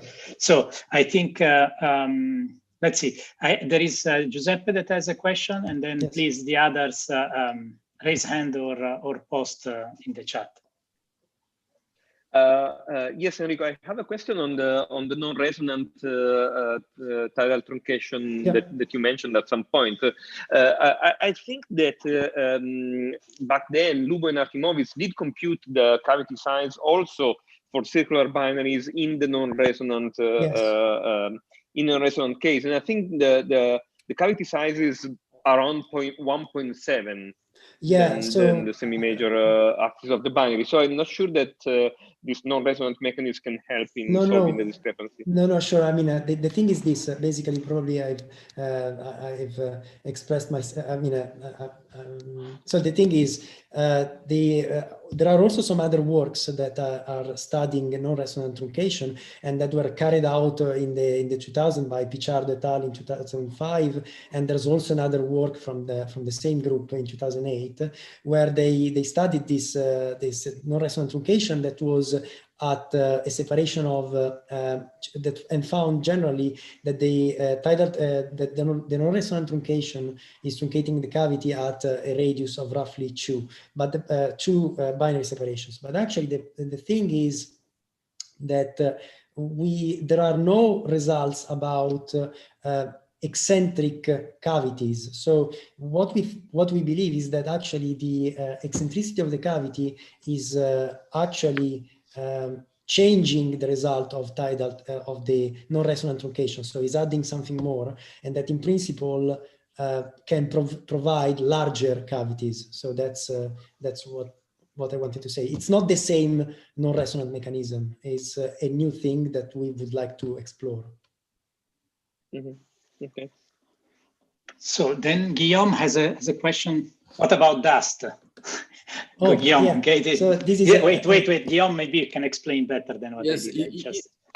Yes, because I was thinking that if you have a reasonable amount of dust, your damping time from back reaction could be much shorter than the viscous time. So in this kind of dust-rich disk, do you expect something different? So, I mean, from the perspective, so I can tell you what is, for example, for another scenario. So the presence of dust is actually, in principle, reducing the duration of this overdensity. I mean, what we can actually tell here is that basically the presence of this orbiting feature, this dust, I mean, this pressure trap that keeps orbiting at the edge of the cavity can in principle trap dust grains. So this is the only thing that we can say. We did not include dust grains in this simulation, so I cannot actually comment on this. But I believe that what happens with dust in this case is that you will trap the dust grains in the overdense feature that is orbiting. And yeah, you're right. You might be right. So in principle, this might reduce the duration of this overdensity. So yeah, I agree. Osam has a question. Have you looked at how inclination might affect this? No, we haven't, because we could not. So we had already a very large parameter space, so we have not checked this. I do believe, I mean, I'm not sure about what would be the implications for the tidal truncation, because actually my understanding of this is that we are like moving in a very gray area, and we are not being able to understand exactly what's going on. From the perspective of resonant truncation is actually that inclination will reduce the cavity size, which I believe is a general result also for these simulations. So even though we have this dependence on the disk eccentricity, I assume that if you have an inclined disk, the cavity will be a bit smaller than what you expect for a planar disk. So, I mean, one last question from Nicholas, but the other point that I want to say is that I would like to get back the point of measuring ellipticity in the discussion of work package 1 this afternoon, at the end of this afternoon. Yeah.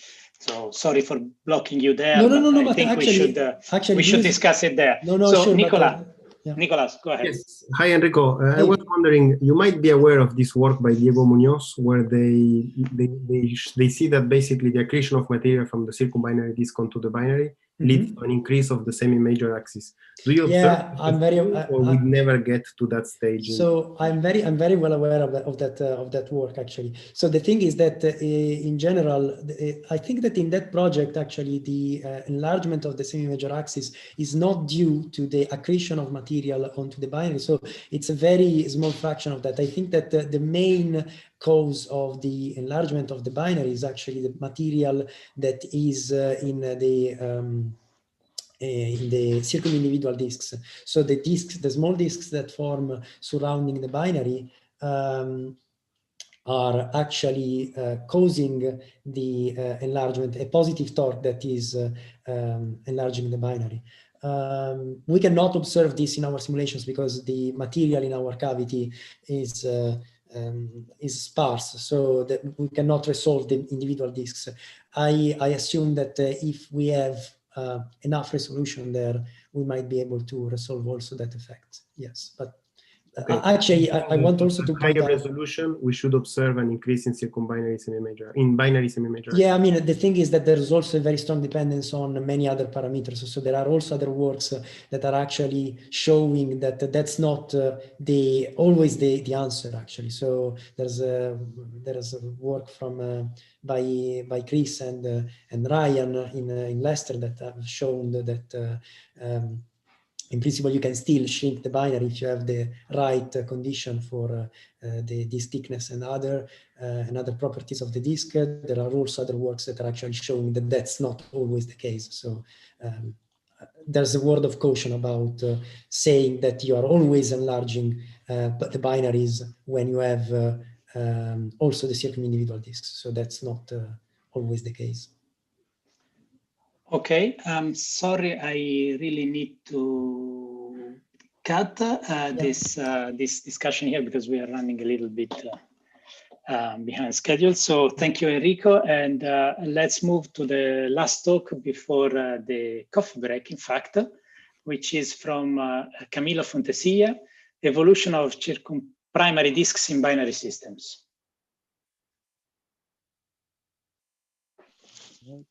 Hello, everyone. Give me a second. I'm going to share my screen.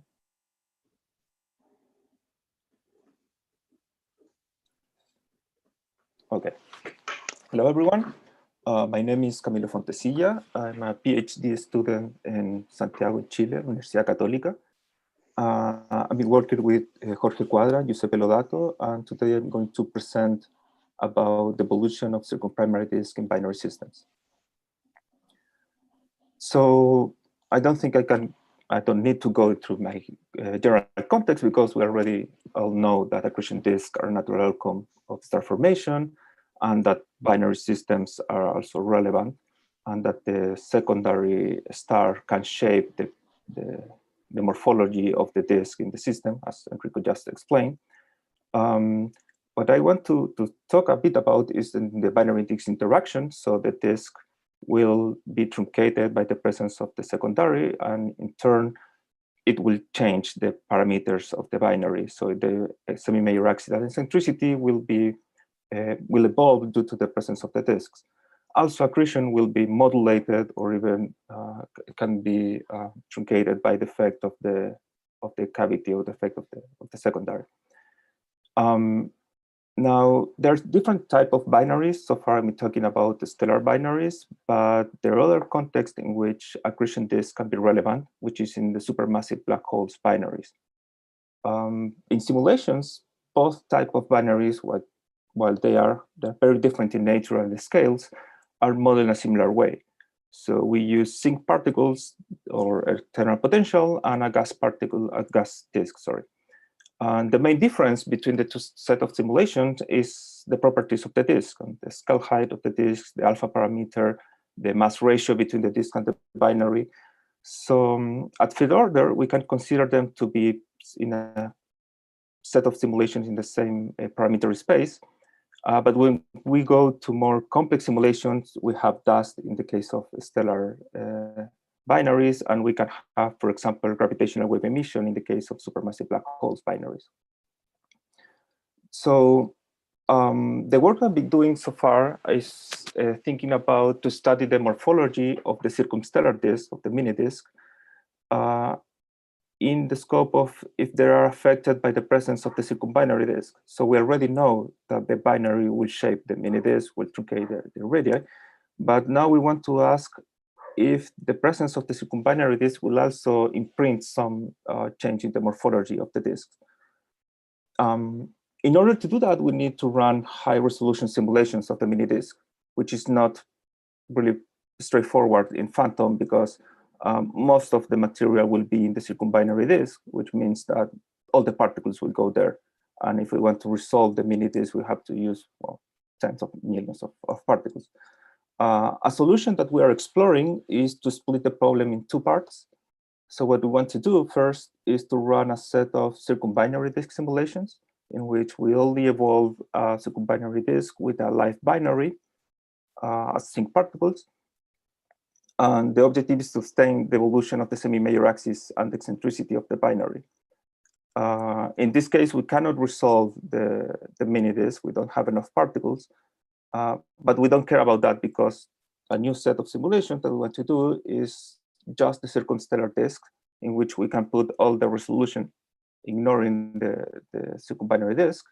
The idea is to use the obtained evolutions in the previous simulation as a prescription to the binary orbital evolution.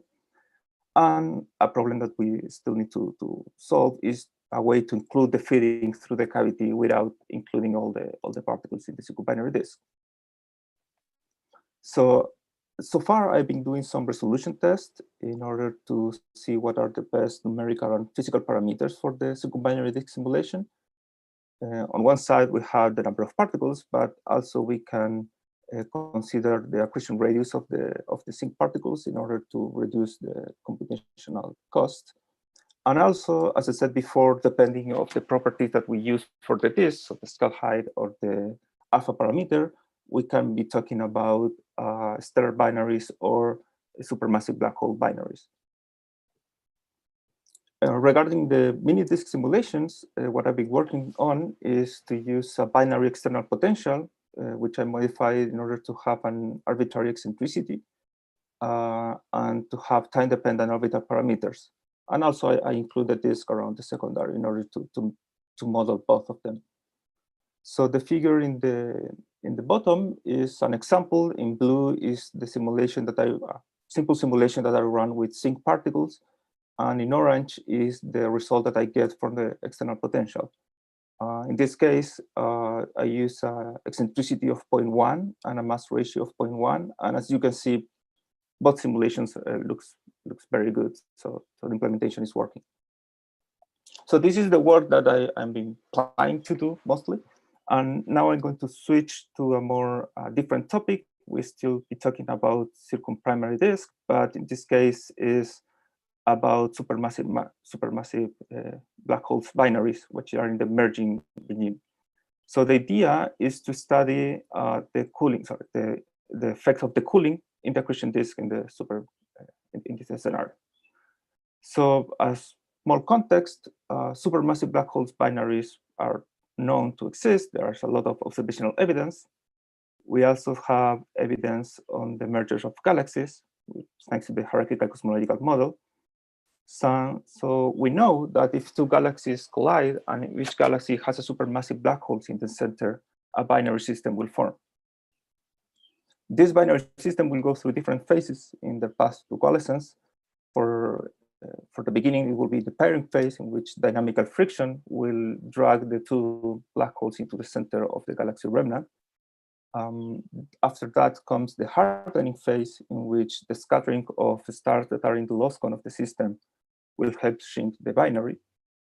Now, depending on the properties of the merger, we can have that the hardening process become less efficient until the point in which the time scale becomes larger than the Hubble time. In this scenario, what we need is a new mechanism that helps us extract the angular momentum from the binary and to reach the gravitational wave inspiring phase. And one solution to this is the presence of an accretion disk. So if we have an accretion disk, we'll be able to go into this subparsec scale in which gravitational waves start dominating and finally merge the system. So this is an schematics of what I'm thinking of, in which I'm working. So the idea is that after the disk-dominated phase, the gravitational wave timescale will become much shorter than the viscous timescale of the circumbinary disk, which means that the secondary will be able to go inward faster than the circumbinary disk can follow. After that, we'll have that the gravitational wave timescale will become even shorter than the viscous timescale of the inner disk, and a process that it's called the squeezing phase will happen, in which the secondary will push the material inward. So if this pushing go all the way into the merger, we will have an enhancement in the accretion rate, which is what we know a precursor. But depending on the properties of the disk, it could happen that during the squeezing phase, the disk heat up, and then material will be able to go through the secondary orbit and produce a merger in which there's still some material around the binary.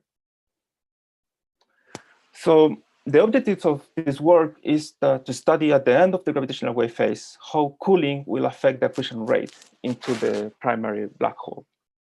And the motivation, as I said, is that after the first decoupling, the secondary will push the material and will heat up the disk. And this heating up will change the viscosity of the disk, the scale height, and in turn the way in which the disk can interact with the binary. So what I did was to run a set of simulations with a mass ratio of 10 to the minus 3. We modeled the disk, most of the disk, as an adiabatic disk plus a cooling term in order to mimic the effect of the dissipating the energy. The secondary moves inward due to the gravitational wave emission. And so far we run 11 simulations.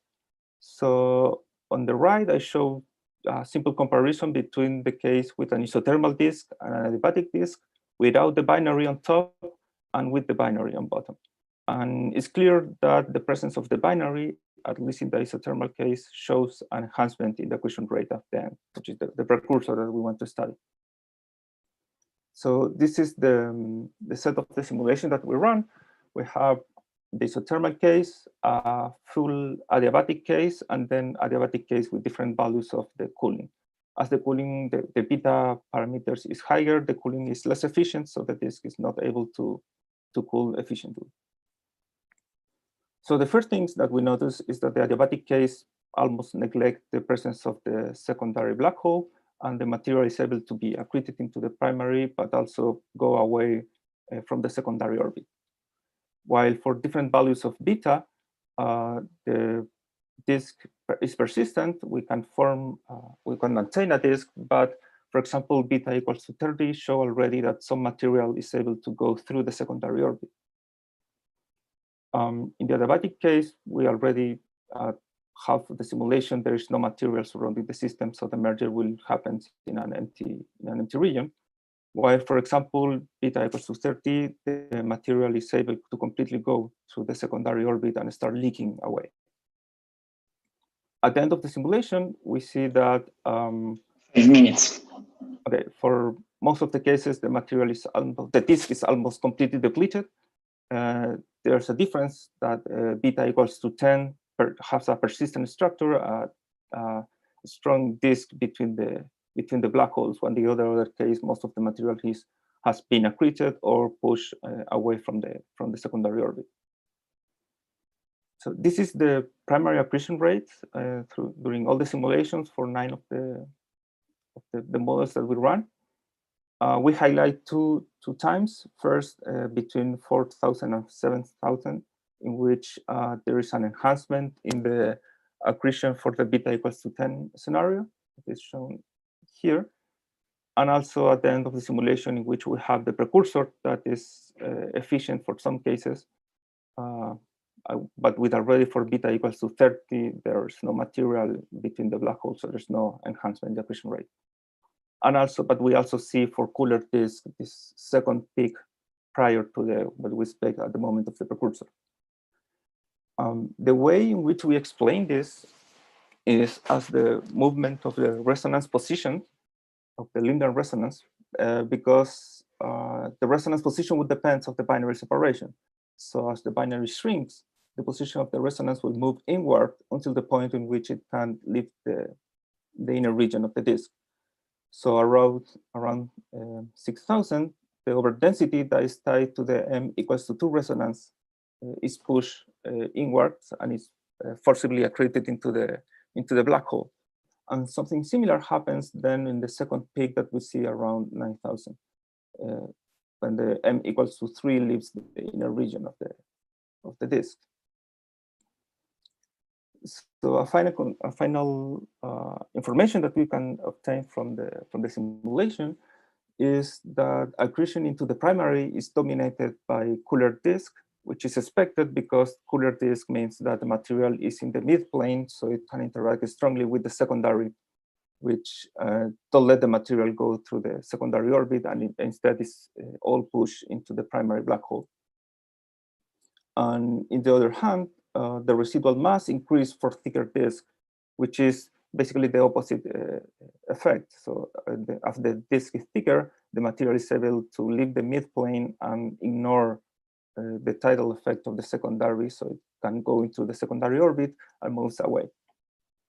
So as a summary, we see that for cooler disks, so beta smaller than 20, there is an enhancement in the accretion rate that develops due to the tidal coupling with the secondary. So we see precursor for those cases. For beta equals to 10, the variability that we see in the middle of the simulations, and for beta equals to 15 or 20, the second peak that we see just prior to the precursor can be explained by the resonance migration, the lunar resonance migration. And finally, the residual mass that is left in hotter disk will be able to feed the new black hole after the merger. Thank you. Thank you very much, Camilo. Please, again, post questions and raise a hand for Camilo. There is already a comment from Giuseppe. Hi, hello.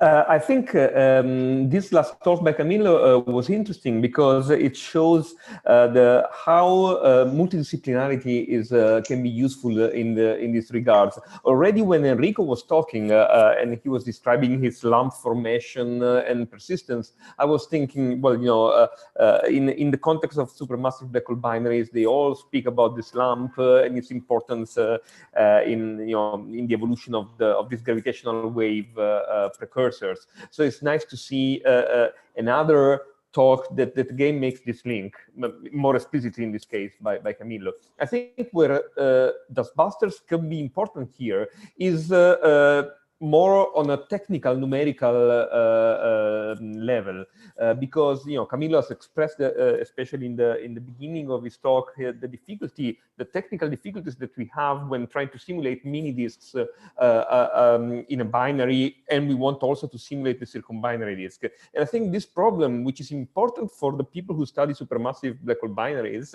is as important as it is for those who study protostellar disks, and Enrico again knows how difficult it is to have enough resolution in the mini disk when trying to observe the protostellar binaries. So I think here, and this is feeding on the discussion that we can have later, I think it's important to discuss between us how can we solve technically and these difficulties, and how to use phantom in the best way, to simulate the system. I see Daniel is commenting again that Rebecca might be able to comment on progress in particle splitting. So for example, particle splitting techniques, or maybe injection of particles from the outer boundaries. These are all things that might, from a more technical point of view, but would be very interesting in sharing between those who work on protostellar disks and those who work on supermassive black hole binaries.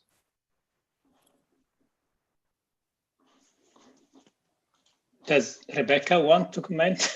Yeah, sorry, I wasn't sure. Yeah, looking at this, I saw a really great application of particle splitting. We are working on it, but it's a little bit tricky. But the idea is that it's basically adaptive mesh refinement for SBH. So I think it's definitely something that we should talk about in the future. Yeah. Okay, thanks. Brute force. Wow. Guillaume. Okay. Guillaume, do you want to explain the brute force approach? Just put more particles. Yeah. But sometimes it's not that easy to put more particles. But actually, it's not a brute force as far as I understood. It's just to deliver more particles only where you need them, if I understood correctly. Yes. I mean, really, the number of particles that you need to put if you want to simulate the whole thing, you know, with the circumbinary disk and have enough resolution on the mini disk, it's really huge. It's really, really hard to do. Yeah, sure. Okay, other comments or questions? Yeah, Benedetta. Go, Benedetta. Perhaps you can explain better than me. So just maybe you have said it. Maybe I lost it. So you said that because maybe I think they said at some point that there was a thing you were still working on. So I was wondering how you can connect the results obtained by the first simulation without the mini disk and then the two mini disk. I mean, I wonder how they will interact because they will interact. So how you can connect the two results you obtain into separate simulation, if I got the point. So the idea is to first, in the circumbinary disk simulation, to save the information about the population of the semi-major axis and eccentricity. So we store that information, and then we use for the prescription as a binary orbital evolution from the circumstellar disk simulation. The issue that we still have to work on is in the way in which we can include the feeding through the cavity without putting all the circumbinary disks there, because the whole point is to not include the circumbinary disk. Okay. So the information will go from the circumbinary disk into circumstellar disk. Okay, thanks. Okay. I see Nicola has raised hand. Nicola, go ahead. Yeah, following on this, how is there a way to include? I mean, because presumably you expect to have some accretion at some point. Jorge has some work on this, like accretion from the circumbinary onto the circumstellar, and you need to feed them in a way. Here you're saying that you're storing the information about the orbits, but can you go further and throw some material from time to time? Is that doable or not? What's your opinion? That's the idea. We haven't reached that point yet, but that's something that we need to implement. So we need to, from the circumbinary disk simulation, see how the streams of material will reach the mini disk, and then include that feeding through the cavity in the circumstellar disk simulation. So throw more material that is mimic what is happening from the cavity.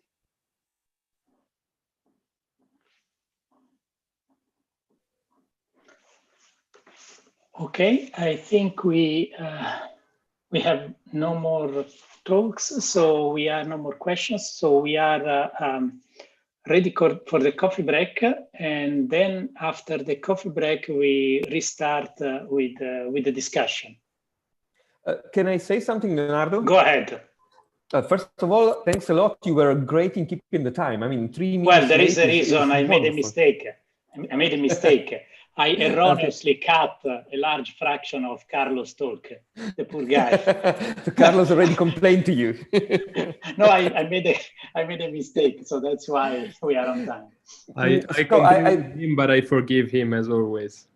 Yeah.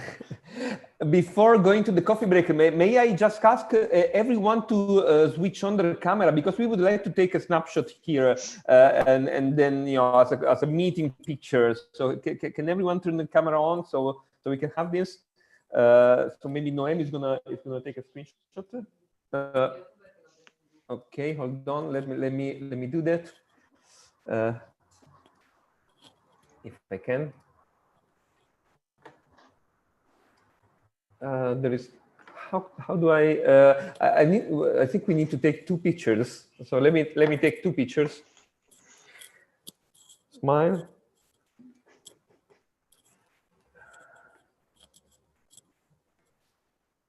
Okay, just another one. Hold on, we have another one coming, and then we can. Nice background, Daniel.